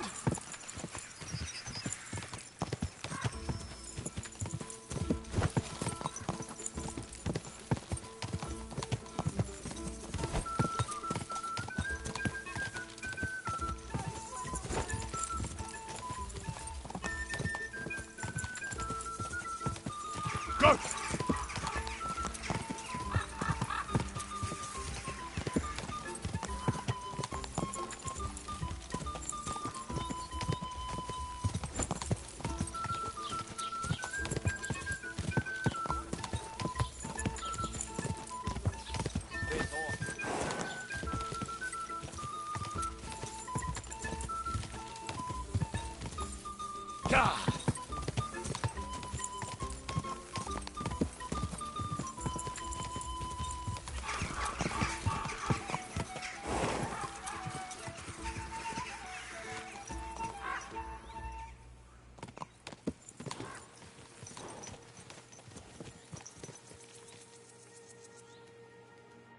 Christ, yeah. Oh, I needed that. My head feels a lot clearer now. I'm glad to hear it. Thanks for riding with me, old pal.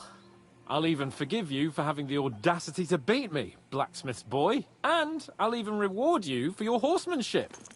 After all, the lords of Perkstein don't neglect their loyal subjects.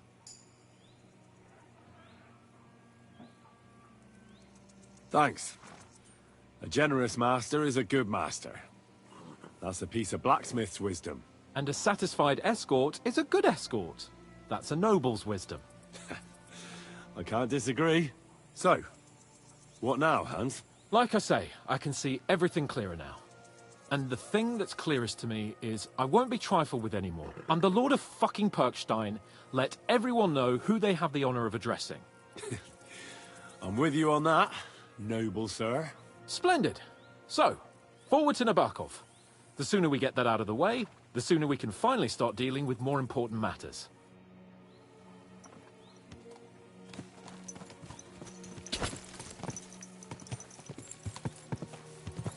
Ja! O dentes fortuna iumat!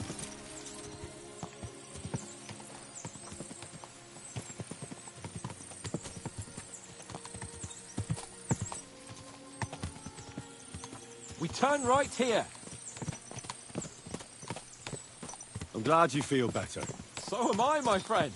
So am I. We still have lots to do before we go back to Ratai. And I was afraid, you know, that I'd fuck it up. And I almost did, but I'm not afraid anymore. Now I see it as an opportunity and a challenge. Any old fool can manage simple tasks, but hard ones, they require a man like Sir Hans Capon of Leipa and Perkstein. And Henry of Sckalitz. Aye, he faces the hardest tasks of all. Your knowledge of these parts is impressive. Don't worry. I spent some time in the local forest, so I know my way around. Soon the path will turn sharply and head down a steep hill. So be careful your horse doesn't stumble. And by the way, there won't be time for it now, but near Nabokov there's this nice marsh where wild boar go to wallow. A good spot. Tried and tested. Have you forgotten your last encounter with a boar? Don't be so discouraging. I've learned a thing or two since then, and I won't let any swine catch me off guard.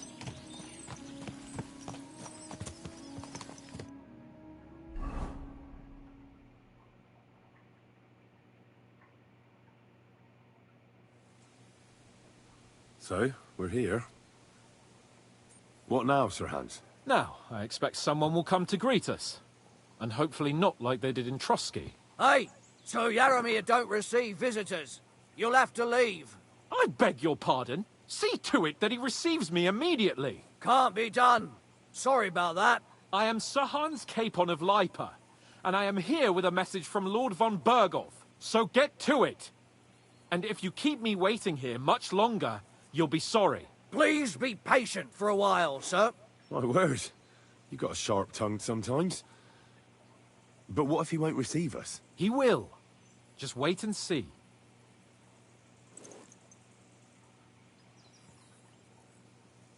Come along.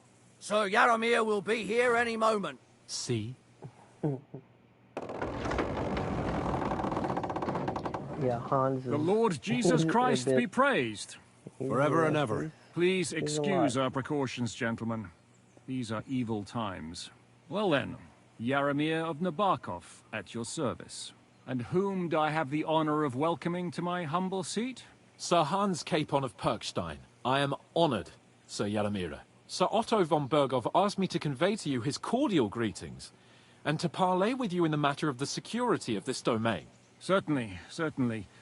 These are troubled times indeed. Please accept my hospitality, sir. You're surely thirsty after your journey, and you'll have greater comfort in the tower. An excellent idea. If I may ask that our horses may not be neglected either. Pelzel, you heard his lordship. But I've already got 15 animals to deal with.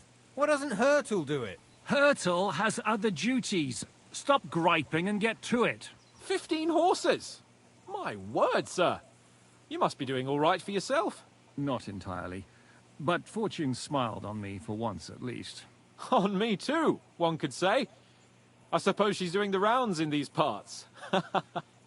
So, tell me, sir, how did you achieve what you have? Well, it's a long, complicated story. But I'm guessing von Berghoff didn't send you here to find out how well off I am. Or did he? No, he didn't. I apologize, Sir Yaromir. So, let's proceed to the real reason he sent us. Henry, be prepared. I won't keep Sir Yaromir very long. Certainly. Michael, you take Henry here under your wing and make sure he's well taken care of. Certainly. Henry, eh? Michael's my name, and I welcome you to our little place. It's not the fanciest fortress ever, but you know, I like it here. It serves us well. How was your journey? All good? Aye. Lovely country. A feast for the eyes. Well, that's nice to hear, especially from someone from far-off parts. But I must say, my throat is dry. And maybe yours too, eh? Come along with me. We'll soon fix that. I'll make you feel at home and we can have a chat. As I said, the fortress may be small, but the work never stops. Right now, we're repairing the fortifications down there, so don't get under the lad's feet. But you can drop in on Pelzel and check how he's looking after your horses. We're rolling some dice, eh? We've got none of guesswork, so don't all be shy. Invite him to play if he finds himself at a loose end. At least he'll show you how your betters play. Right you are, Michael. You can rely on me. And you, Ertul, have you got shit for brains? You've got a guess, for fuck's sake. I'm sorry, Michael. I didn't know. Shut your gob and attend to your duties. Right, I'm going. So you've heard then. I hope you won't disappoint Zwerk and pass some time with them. I'd love to have a game. Glad to hear it. You're a good lad. I can tell just by looking at you. Zwerk has some polished badges. I'm sure he'd love to take a look at yours. You'll find him over there at the table. He's there pretty much all day. I'll keep telling him. Your arse will wear a hole down there one day, and you'll fall down in it. Dice and all. But now to the important business. There's a bite to eat on the table and something to wash it down with, so help yourself. And I'll be happy to chew the fat. I'm sure you've got loads of stories. I heard Lord von Berghoff himself sent you. So, what has he sent you with?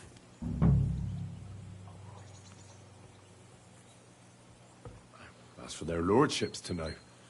Not me. Aye. No one tells us commoners anything. Typical lords. But you must have heard something. You know how it goes. You've got ears, ain't you? Well, if you ask me, von Berghoff wants to strike at the bandits. So he's putting an army together. Now you're talking. It's about time. They've been causing trouble around these parts as well. How many men does Lord von Berghoff have?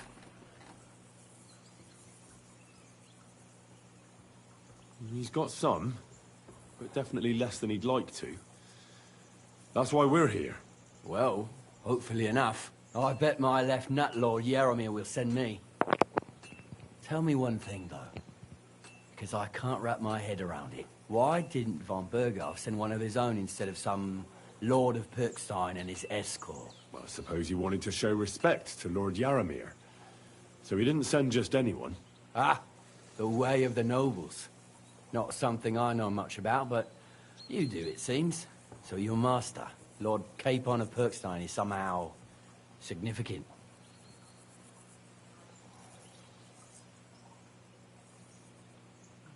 One of the most significant in the Kingdom of Bohemia. Well, you're lucky you're with him. Look who I'm serving. And you're his, what, page, servant? His escort. I give advice when he asks for it. But mostly I take care of his security. Fair enough. I get it. I used to travel with Lord Yaromir, but he barely travels these days, so I don't get out much. Lord Capon is always getting up to something. Well, I envy you a bit. But hey, we've had a nice chat. And since you're here, what would you say to a bit of a friendly duel? You've got time to kill, and me too. Let's do something to shorten it. We can do something dignified. We'll clash arms for the glory of our masters. You for yours, me for mine. I accept your offer. I'd fight for Lord Capon any time and any place. Then you're the right man in the right place. Get your kit ready, and we can get stuck in.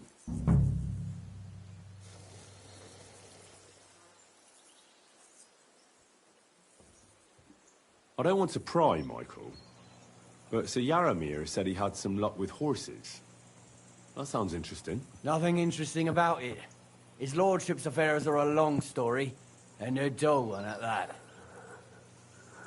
Well, if there's one thing Lord Capon taught me, it's that noblemen's affairs are never dull. If you insist, well, you're in for a disappointment. There's nothing interesting about it. Sir Yaromir had these relatives, and they died, God rest their souls. And his lordship inherited some land, but they couldn't give it to him or something, so they gave him horses instead, to make up the amount owed. See?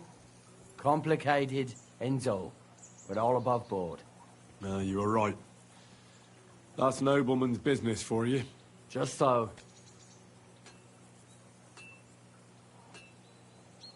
Let's do it, Michael. You don't have to ask twice. We've got some blunt old weapons for practice here, so we'll use them.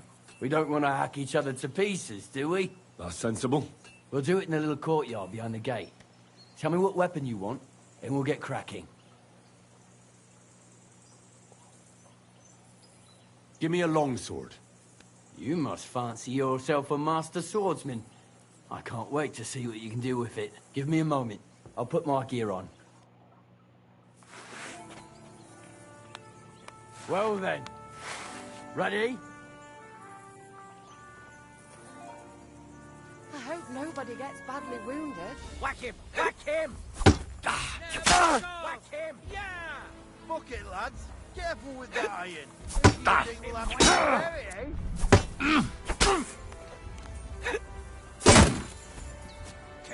Whatever. You gave me a walloping. Enough! Keep it up, young sir!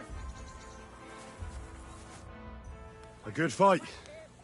An honourable. Yeah, I'd say. I haven't had such a good stretch in a long time. Lord Capon's honour has been defended. Ha! That it has. Didn't expect you to take me down like that. All honour to you, Henry. Here you go. Something to remember Nabokov by on your journeys with Sir Capon. You won fair and square. If you're feeling a bit sore, go and see Clara. She'll be in that house beneath the smithy beyond the gate, I reckon. She'll be happy if you show her where it hurts. I might have said this already, but if you've got nothing on your plate, you can have a game of dice's work. Or try Pelzel in the stables. I'm sure he'd love to show you how we hold races to pass the time. And if you want to train some other battle skills, you can practice archery with Mark. I reckon you'll find him on the gate.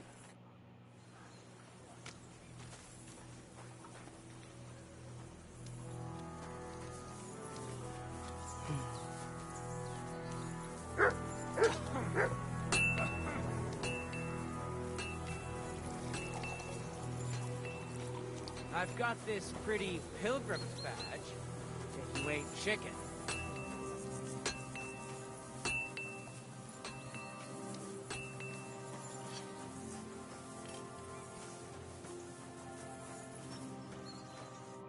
Well, I never. The great warrior himself has come to visit. I can't remember the last time anyone beat Michael. You didn't hold back. Well, you didn't make it easy. And that's good. I don't like fighting with wretches who haven't a chance in hell. It's a shame there aren't more like you. Now, let's have a look. What kind of hosts would we be if I sent you back to your lord in that state?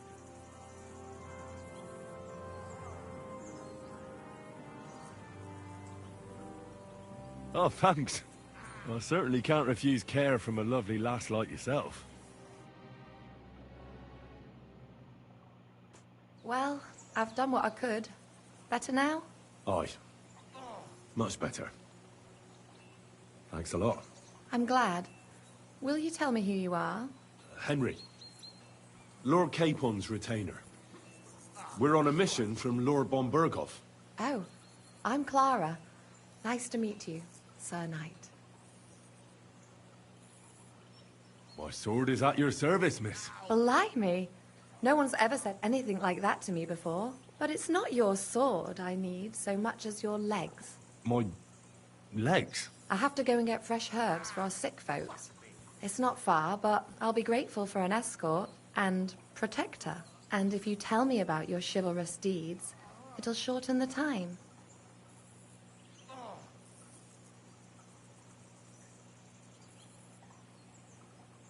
I will be only too happy to escort such a comely maid. Comely? You'll make me blush. Come on then, let's go.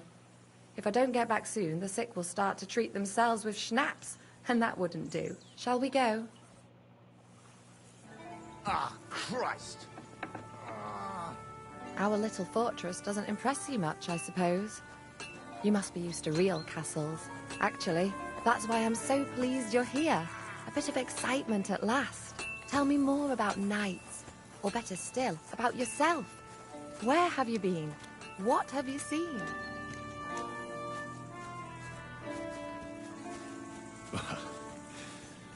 Once, I was on the trail of this scoundrel, but the sly fox hid in the cloisters of Sasau Monastery. So I had to become a novice to track him down. Good heavens! So you're actually a monk? No. I entered the monastery under a false name, so I'd say I'm not a real monk. That's good to know. Tell me more, please. All right, then. Some time ago, my native region, far from here, was plagued by a gang of bandits. I tracked them, and it wasn't easy, until I found their secret stronghold in an abandoned village. A battle broke out. I fought my way to the loft of a run-down church. There, I found their leader and killed him in a duel. You really aren't any run-of-the-mill man-at-arms. At least I have nothing to fear when I'm with you. Thank you for telling me your stories. It's nothing like my life. I just patch up the lads when they come back cut up and bruised, like last time. But I have other talents too.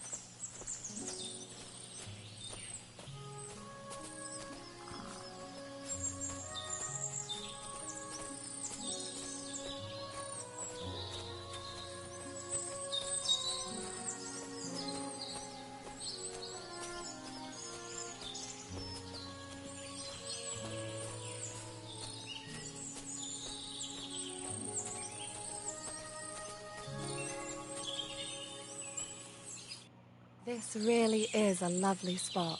If it was up to me, I'd just lie down in the grass and take it easy. But I can't. Why not? I have to gather herbs to treat the wounded. When the ointments and concoctions run out, they reach for the liquor. And if his lordship found out I was dawdling, he'd have my guts for garters. Does Sir Yaramir treat you badly? Not at all. He's a good master, but strict, I can't lie. Still, now you're here, you can help me with those herbs. Then maybe we'll find a moment. For dawdling? I can't. Maybe I'll tell you some stories in return. I know quite a bit about herbs, I think. So just tell me what's wrong with your lads, and I'll come up with a remedy. Really? So tell me how to treat fever, say, or shortness of breath. In that case, you'll need sage and chamomile, maybe some poppy or marigold, am I right? Aye, exactly right. I've got enough chamomile. It's the rest I need. Above all, the marigold. Since you know all about it, you'll be back in a jiffy, won't you? It all grows in the glade here, but sometimes it takes a while to find. I think I'll manage.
I've got everything. Wonderful. Thanks a lot. You've really helped me out. You promised you'd tell me something. I will. Don't worry. But first I want to show you something. Hurry.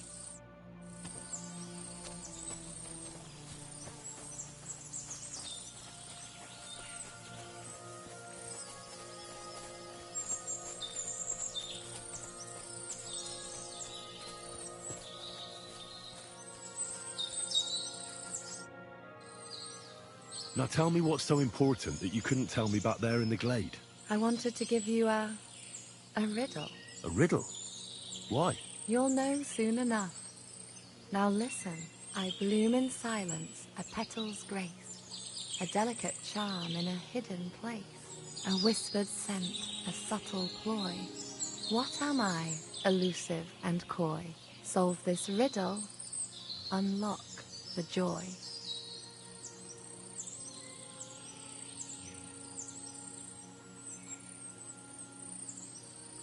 The only petal I see here is called Clara. The right answer. And now for your reward.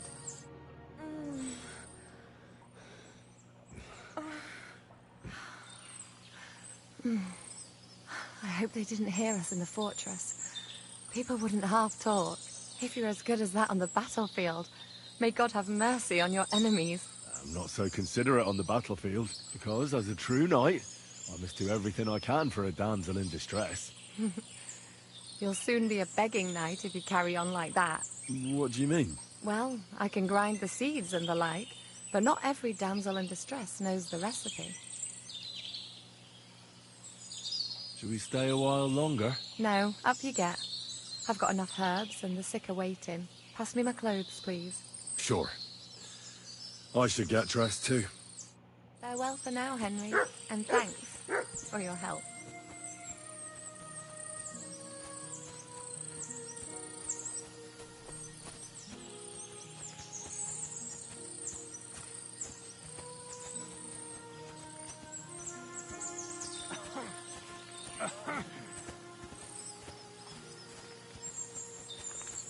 There ain't nothing to see here, sir. Unless you've got a thing for chickens. Huh? But the prettiest chick ain't here. She's beyond the upper gate in the fortress.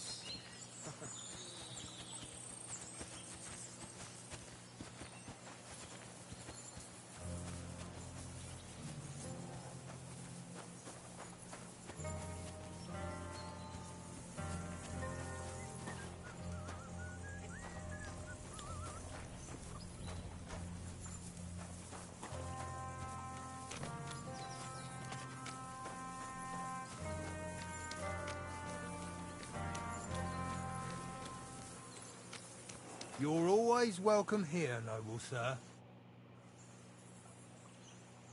Lovely horses you have here. Aye, right beauties, ain't they? There must be more of them than men in the fortress. That many horses must have cost a fortune. That's right. Sir Yaramir had a stroke of luck. What stroke of luck was that? Look, this is noble's business. I shouldn't go flapping my lips about it. So there is something dodgy about it, eh? Bollocks! It's all above board, especially our horses. Why not do something for your own lord's honour instead of insulting my lord's honour? We sometimes have this little race. You've got a horse, so you can show us your riding skills, eh?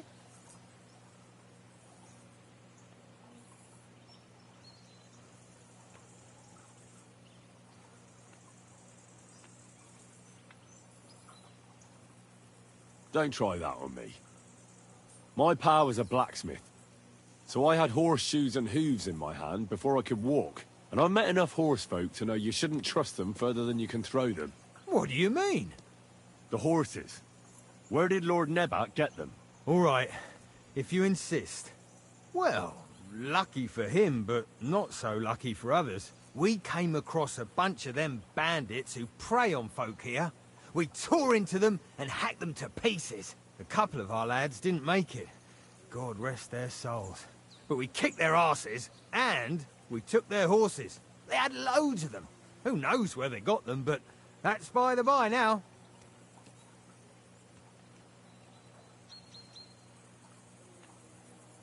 Hold on. Michael said something different. He said Sir Yaramir inherited them from some deceased relatives. Aye, that's right. Aye, that was it. We took some horses from the bandits, and Sir Jerome, Yaramir, got the others from his kin. Aye, that's how it was. Right. I see. Take good care of those horses, then. I will. And you, sir. Maybe I mentioned it before, but if you're at a loose end, the horses need to stretch their legs a bit. You could help us out. Just a little race around the area. It would do the horses good. And you, too. And if you managed to beat our lad, you wouldn't go away empty-handed.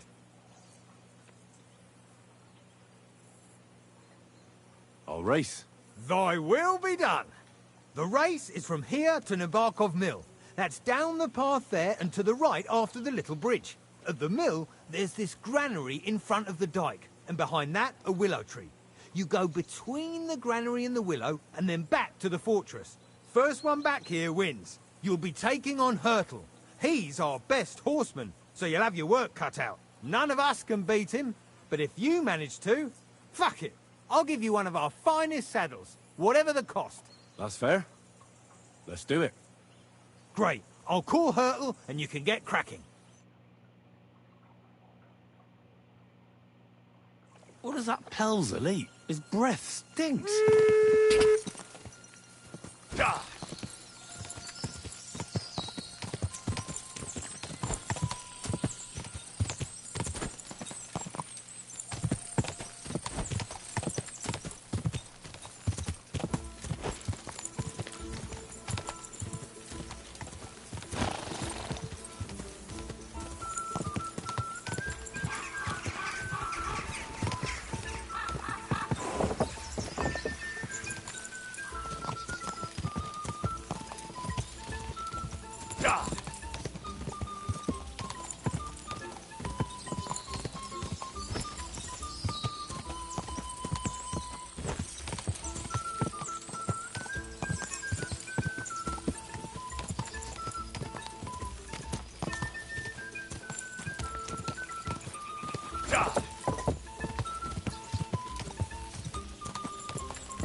I'm back again.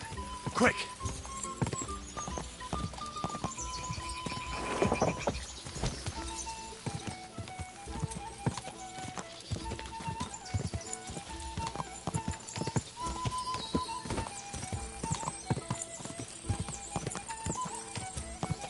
Go.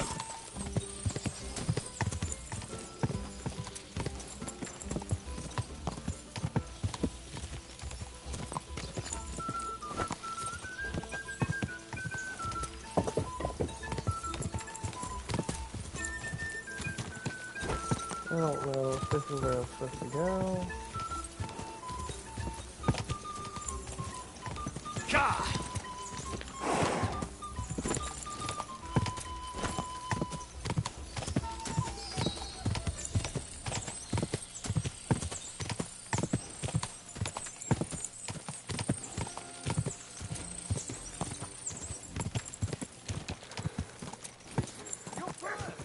Incredible! Leaving Hurtle in the dust like that!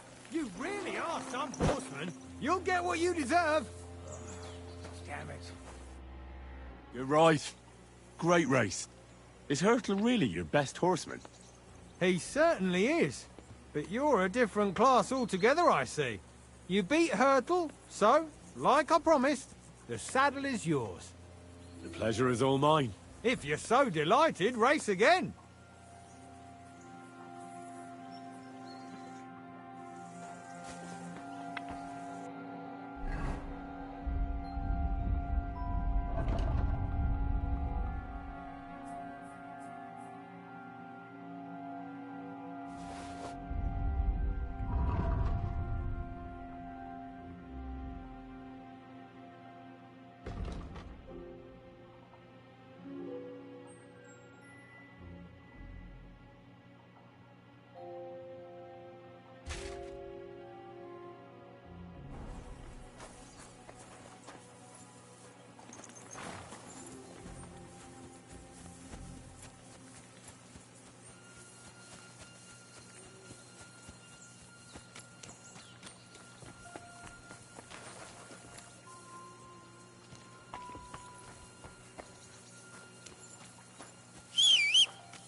Greetings, sir. You've come a long way to visit us, so I reckon we ought to show our hospitality properly. We could practice archery together. What do you say? Sure. I'd love to. I was hoping you'd say that. The targets are beneath the ramparts, so we'll shoot from the gallery. The rest is easy. I'll give you some arrows, you lean out from the battlements, and shoot at the target till you run out. The closer to the bullseye, the higher the score.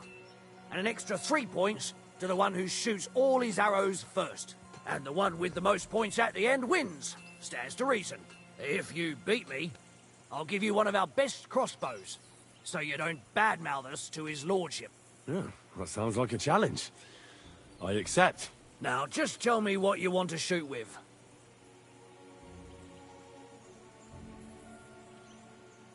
Longbows are for villagers. Gentlemen shoot crossbows. Whatever you say. Let's do it then. Ready? And go! Christ, what a deal. Well, it'll have to do.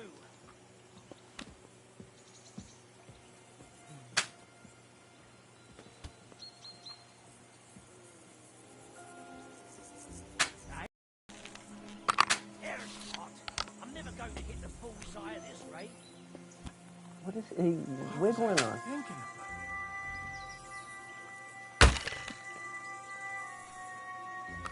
That wasn't too bad. I'm always glad to see polite people like you. God be with you. Right in the bullseye.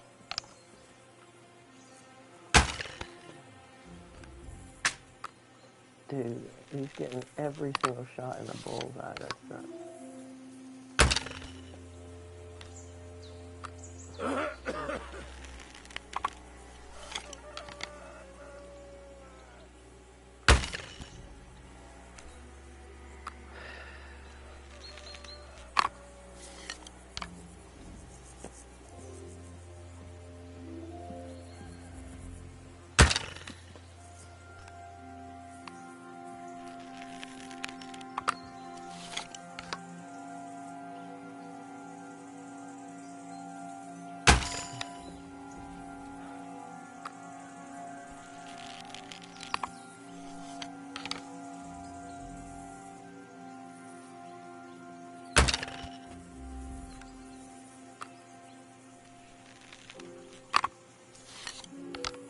Keep going. We're about to finish. Another notch on the quiver. You're not a bad shot, sir. But a bit of practice would do you good. Practice makes perfect, after all. There's not a lot to do round here, so I practice a lot. And I reckon you can tell. My office stands. Well, Henry, if you want another fancy go, a game of dice? you'll find me round that corner there. I'll wait there, so you don't have to go all the way to the gate, if you fancy shooting some more. I hear you're a keen dice player. You heard damn right. All that traveling must have worn you right out. Take the weight off your feet then, and we'll shake and roll while you wait for your lord. I play for high stakes and all. I have some lovely badges too, if you're interested. They'll surely fall my way now. Would you like to play? What game would you like to play?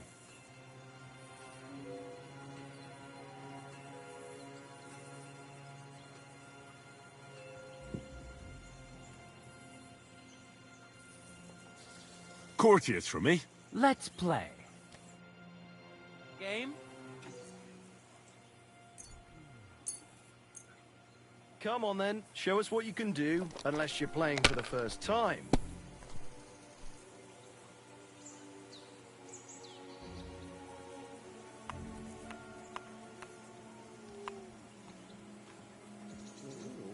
You silly doggy.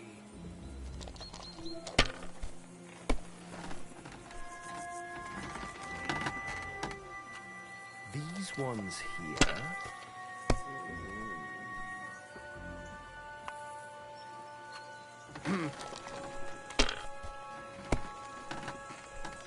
What? Oh, come on!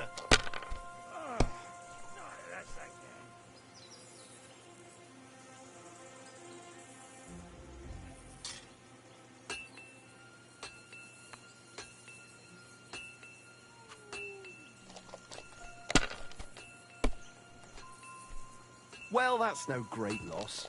You didn't have much anyway.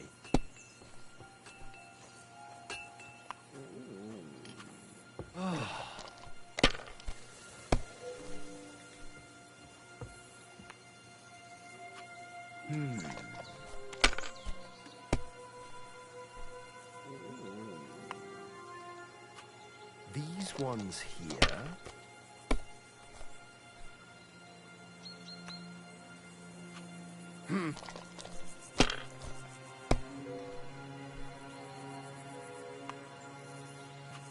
Damn it! They're yours, lad.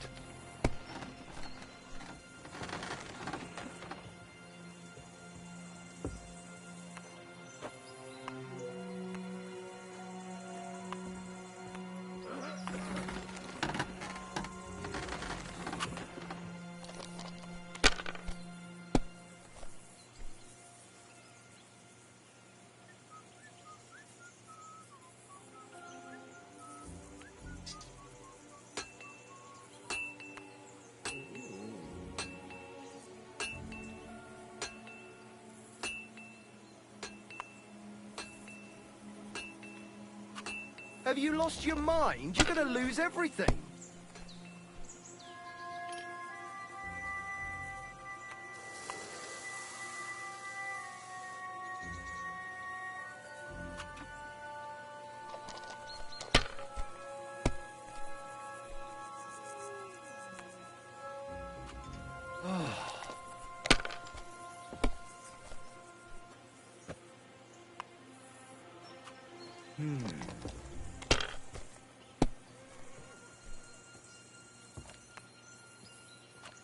Finished.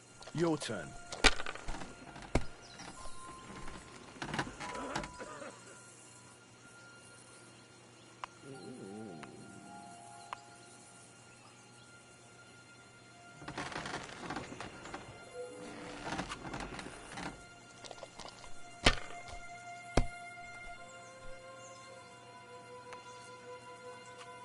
These ones here.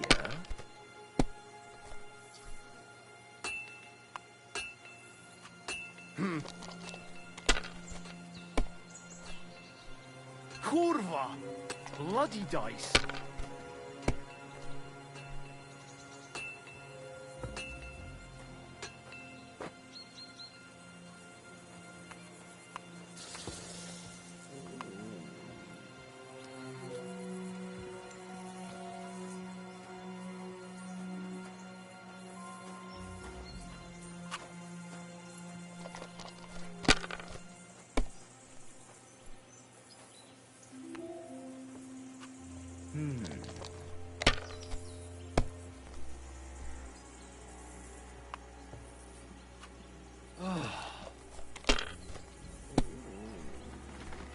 My God! Oh, come on!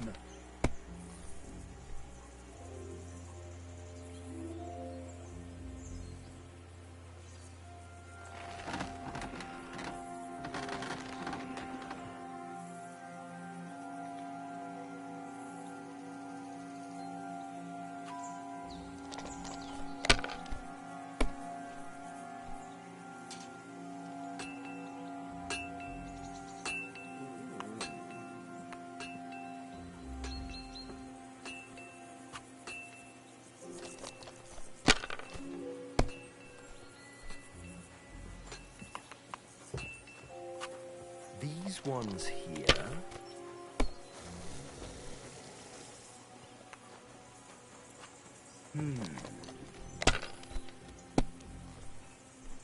My God! Oh, come on!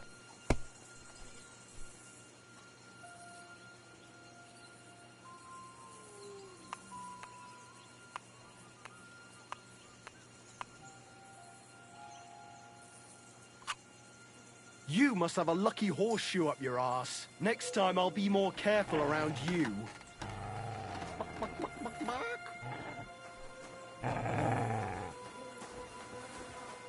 God be with you. Keep the peace, and we'll stay friends. God be with you.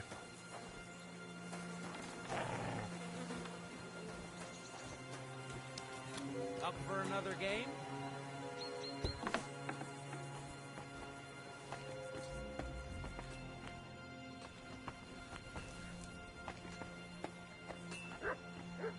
If you're hungry, I left something outside on the table. It's all yours. No doubt you're used to better fare, but it's all we got. So I hope you won't mind.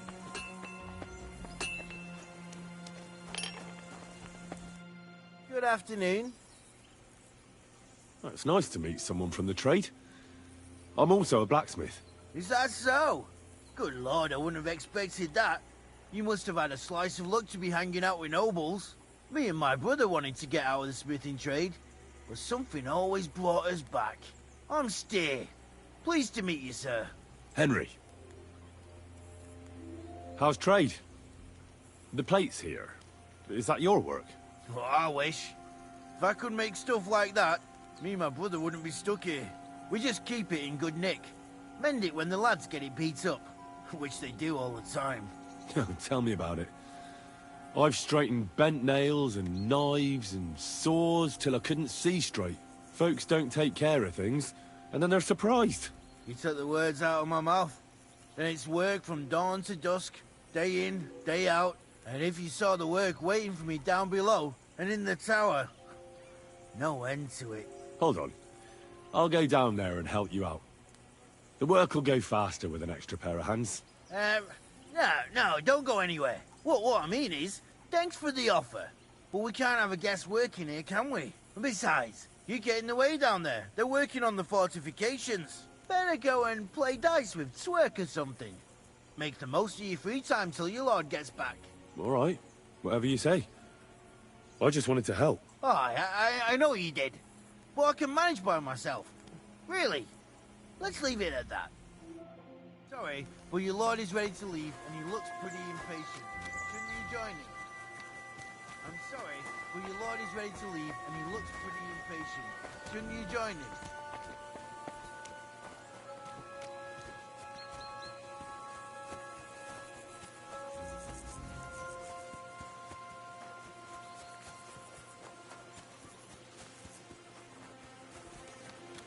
It's a good thing you've come. We're all finished here. Excellent! My favorite retainer and protector just when I need him. The mission is fulfilled. It was a good meeting. In fact, we had a nice long chat.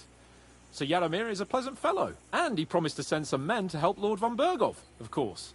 So we got what we came for. What about you? Did you have fun? You could put it like that. And I saw some very strange things that make no sense at all. Everything about that fortress is damn fishy. Really? Like what? They're not so loud. The horses, you mean? I'll tell you everything, but not here. For Christ's sake. This had better be good. Well, it's time we set off.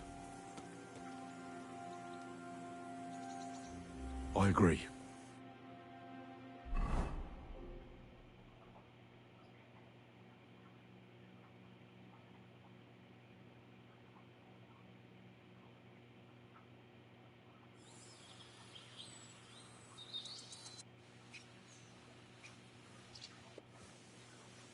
Oh, this place again.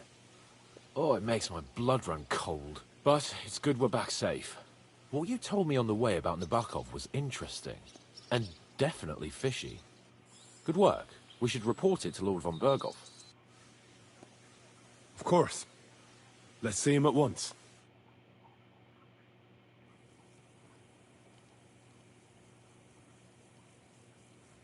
Welcome back, Sir Hans. Henry? Greetings, sir. I'm glad you got back safe and sound. Now let's get down to business. Lord Capon, what news do you bring from Sir Yaromir? How many of his men can I count on? First of all, Sir Yaromir sends his respectful greetings, sir. And he says he will pray for your good health. He was most troubled by the news about the ambush on your company. He promised 2 armored horsemen and 3 infantry bowmen. Nevertheless, while I was negotiating with him, Henry took a look around the fortress and became somewhat suspicious. Very suspicious, sir. I'm listening. There are lots of horses stabled outside Nabokov. Suspiciously many. More almost than at the Semine Stud, I'd say. That's true. I noticed that as well. Sir Yaromir has a regular army of horses there. And they can't explain where they got the horses from. Everyone had a different story. And when I asked about it, they got all flustered. Even Nabok himself, actually. He got quite twitchy when I asked about it. Well, well. Strange indeed. It seems that something fishy really is going on. It is good that you are so observant, gentlemen. Is that all? That's all, sir. Good work, youngster. But we haven't been idle either. We caught one of those bastards who ambushed us. What? How? A stroke of luck, more than anything. He's under lock and key down in the dungeons. And? Did you get anything out of him, sir? It turns out he's a tough nut to crack. My men haven't yet got a word out of him. What about torture, sir? That is just it. The men are superstitious. They say unclean work fits only for an executioner, and it seems we don't have one here. So they just beat him a little. But the bastard certainly knows how to hold his tongue. Damn! I thought you might also be interested in what he knows. He's most likely from the same band that attacked you. I don't know what you think about such superstitions, Lord Capon. But if you want to try and get something out of him, I will not hold you back. Make him tell you where his gang hides out, and I will be in your debt.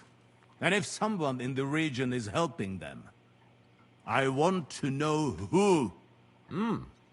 That's an offer that's hard to resist, Sir Otto. I have a whole list of questions for that scoundrel, and superstitions mean nothing to me. All the instruments you need are right there. Make him regret the day he took up arms against us.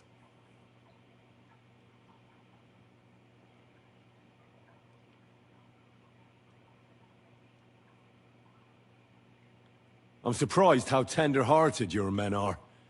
Especially after what that band did to you and your captain. But I haven't forgotten. We'll get it out of him.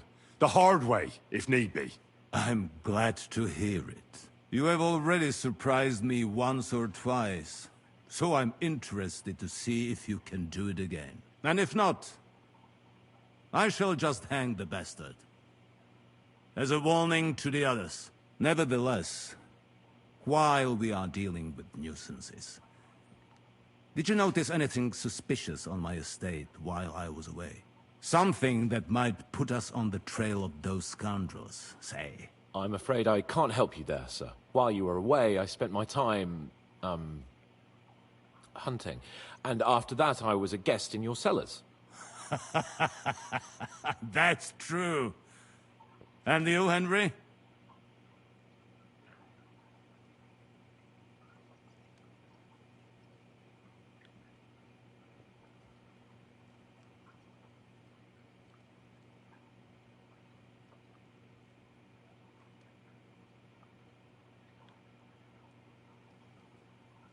There were reprobates at large, but me and Lord Semine took care of it. Their leader was a lesser noble nicknamed Gules. Semine spared his life as a highborn, and in return, Gules agreed to serve him. Magnanimity towards an enemy is either virtuous or foolish. Time will tell. That Gules and his band. Is there any link with the bandits we are looking for? Oh, I don't know, sir. His band broke up, and they're hiding in these parts. But I'm on their trail, and I'll deal with them. Excellent. At least there is one less thing to worry about. Happy hunting. The best way to judge a noble is by those who serve him. And you are reflecting very well on Lord Capon. Now, to more pleasant business. My personal bodyguard, Lord Bartosz, also known as Black Bartosz, came back from Prague with me. An outstanding swordsman, among other things. So if you want to take your mind off things, or fancy some training, as my esteemed guest, he will be at your service. You will most likely find him at the sword-fighting arena in the outer fortifications. That is all. Inform me about what you get out of the bandit.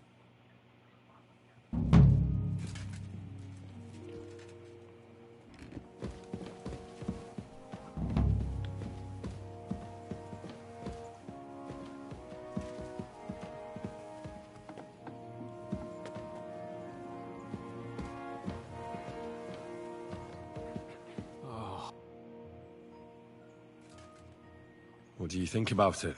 Are you talking about the torturing? What else? Seems to me you were all too willing to do that dirty work. What was I supposed to do? It was a goodwill gesture. What's more, we finally have a chance to put the screws on someone who at least has some answers. Besides, from what you said, you don't particularly mind dirty work.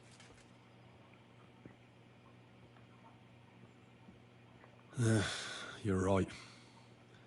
In short, it's our task. But don't get the wrong idea.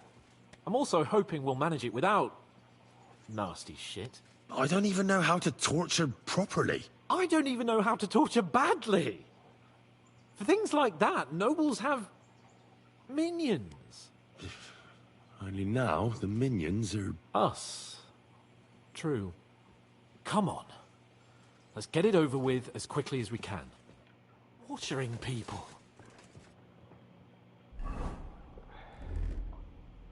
What have I gotten myself into?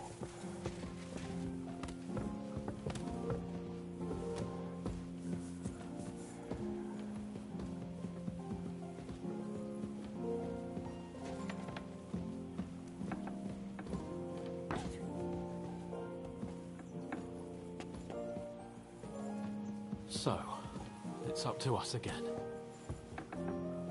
What can I do? Take care of my dog.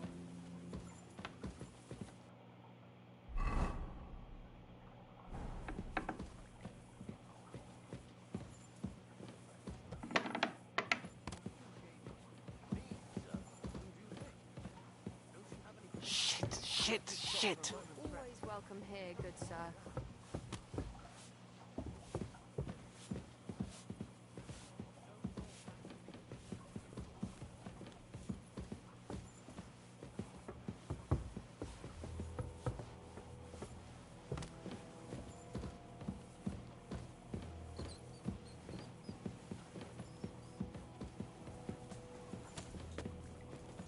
Oh, God.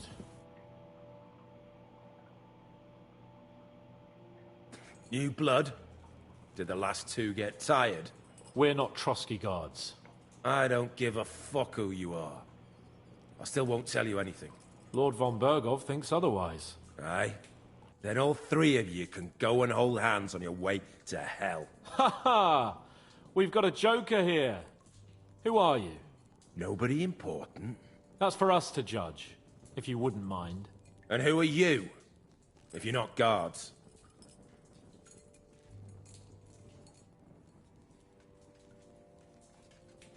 We asked first. So answer nicely, or... Or we'll use force. Do as you like, yellow bellies. You'll end up just like von Bergov. On the gallows. Like all traitors. You know what? Let's try it the easy way. If you tell us what we want to know, nothing will happen to you. Fuck off, bastard! This is going nowhere.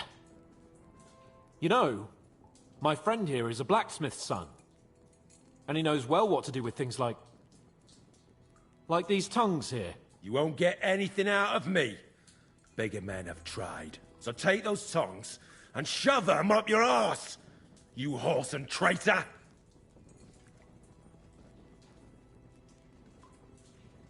I'm no traitor. Everyone who's in league with that bastard von Bergov is a traitor. Shut your mouth! No filthy bandit and murderer is going to lecture us here. Let's do what we came to do. You can see there's no point in fooling around with him. Now you're going to talk, you fucking louse. Understand? I'm not saying anything. Do as you will.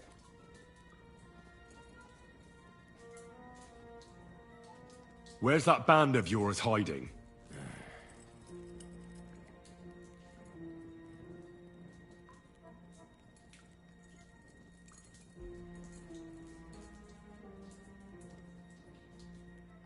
I'll ask again. Where's your camp? You think you're real important, eh? A tough nut. A hero. Only you're just a poor wretch living a shitty, wasted life among outlaws. No one respects you. And no one likes you. Not even your bandit cronies. Even if you somehow slipped away back to your lair, wherever it is, do you think they'll thank you? No fucking way. Nabokov, It's Nabokov. I knew something wasn't quite right. Fuck! We were right in the lion's mouth. How did you manage that? Old Nabok is a gullible fool, like you two. And stupid as he is, he didn't have many men in the fortress. We took it with one finger up our noses. Just who are you people? I doubt you're just common bandits. Indeed not. We actually give a shit about the fate of this land. And above all, we don't want it fucked up by sellouts like you! Bollocks! You're nothing but a band of mercenaries raiding for coin. You're no different than bandits. So don't try to turn your crimes into something noble. I know quite well what you are. And I'll tell you in a language you understand. Someone must be in charge of everything. I want to know who. Fuck off!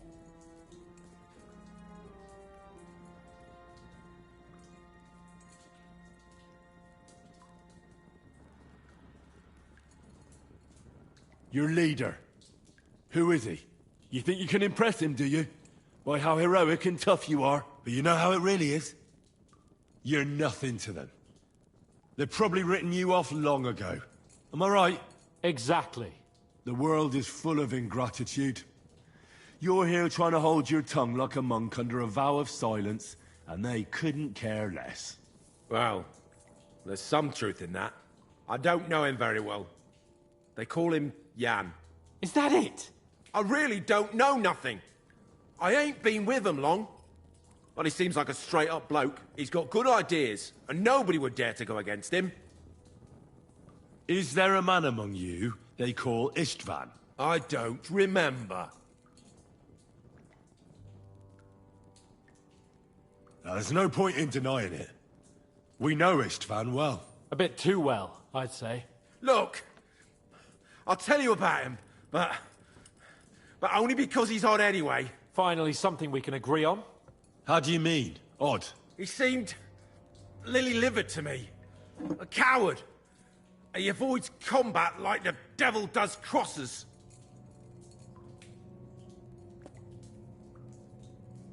Does he have a special sword? What special sword? Dobradilla. Henry! Does he, or doesn't he? I don't know about any fucking sword!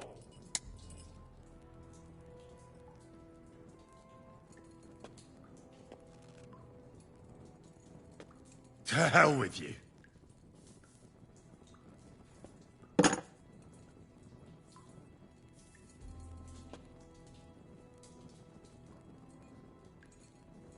Somebody in the region must be helping you. I'll tell you no more.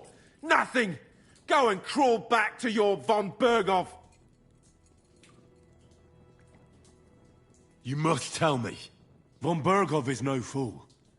It's obvious someone in the region is helping you. If you tell us, maybe all this will end before you know it. Look, von Berghoff clearly knows you have an ally. That's what he wants to know. Just tell me that one thing. And then you'll kill me. Right? I'll tell you nothing. Fuck off! I don't want to torture you, but I will. If you don't give me something I can use right now, you're in for terrible pain. I don't want to do it. I truly don't. But you know we have to bring von Berghoff some answers. Korva! The name, say the name! Olda! Sabine! The groom. That's why he left his own wedding. Jesus Christ! And what about the others? Once von Berghoff finds out... all hell will break loose! But the people from the fortress are innocent! They know nothing! Gnarly. Agnes. Good Lord. If you tell him, their blood will be on your hands! Von Berghoff isn't a madman.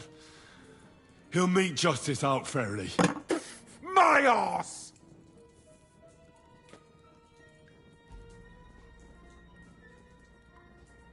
Why did you ambush us? Over by Rock Tower Pond. Fuck! That was you! I knew I saw you somewhere before, and I'm sorry it wasn't for the last time. You slaughtered a party of messengers, you goddamn monsters! My innocent men! In war, no one is innocent. All of you on von Bergov's side deserve to die. But we're not on von Bergov's side. We came to him to negotiate an end to this senseless war. Only your damn band of outlaws put a stop to that. Ha! A likely story. There's no point in explaining anything to this numbskull. A firm hand is all he understands.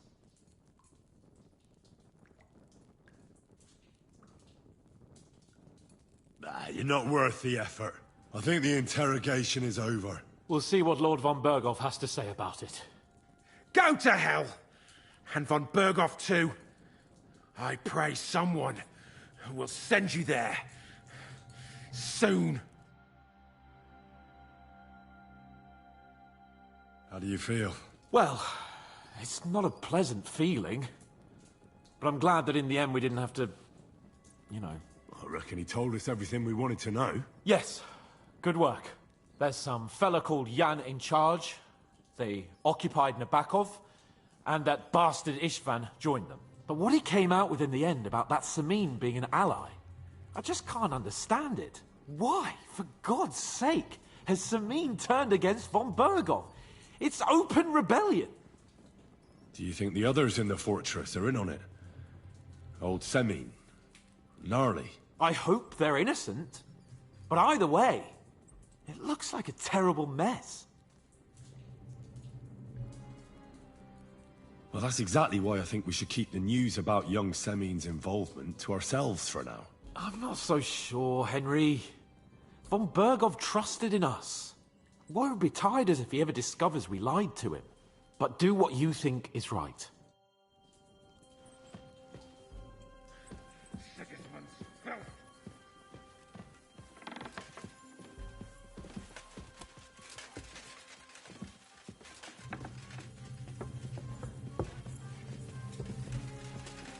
I'm sorry. Aye. Almost done.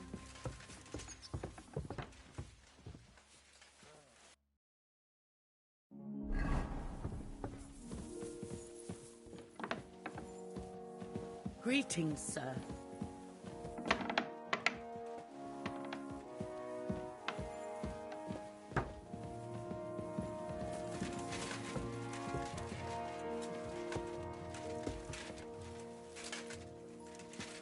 Excuse me.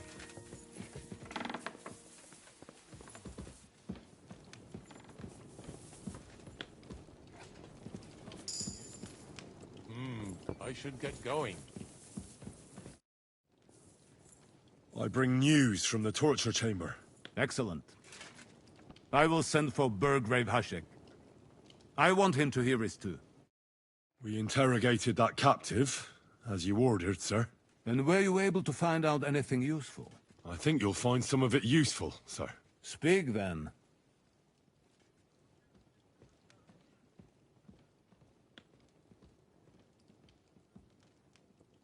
The bandits have a camp in Nabokov. Somehow they succeeded in occupying the whole fortress. What? How? Why? You met with Nemak yourself, Lord Capon. Did you not? As it turns out, they locked Sir Yaramir away, and someone impersonated him quite convincingly. I'm sorry, sir. Very well. Apology accepted. At least we have found this out now. They'll soon learn what a mistake they've made. The prisoner confirmed that Istvan Toth is with them. Ah. That man in black armor, yes? I remember you mentioned him. Precisely. Black armor. As black as his soul. I understand you don't like him. But he's only one man. I'm more interested in that pack as a whole. Your suspicions about the folk in the region haven't proved true. It seems the bandits are working on their own. That doesn't sound right to me. Are you absolutely sure? Yes, sir. Nobody could be such a fool as to stand against you, sir. Perhaps. That's all we found out. I must say, you got quite a lot out of him. Certainly more than your men managed, Hashek. But, sir, they... In any event, the die has been cast. We will wait until my vassals in the vicinity muster up, and then march on Nabokov. Certainly, sir. And, sir, before that, could we discuss that matter of ours? Ah. Soon I shall throw a feast, so we can discuss the plan of attack with the other lords. Of course, you shall be my guests. But now, go and rest. We have a long day ahead of us. Yes, sir. Very well, sir. Henry, come for me this evening. We'll go there together.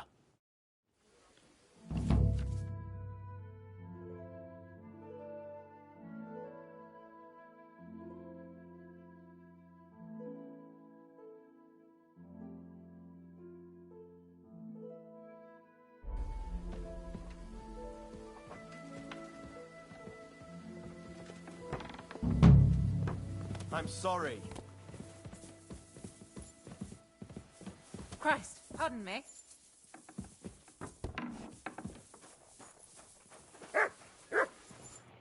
Okay, I'm going to call the stream here for now. I truly appreciate you spending your time with me. We will be picking this back up again. We're going to continue the entire storyline. If you haven't subscribed already, go ahead and hit that subscribe button. I'll be doing more games even after this one. Thank you so much once again for spending your time with me, and I will see you on the next one. Bye, y'all.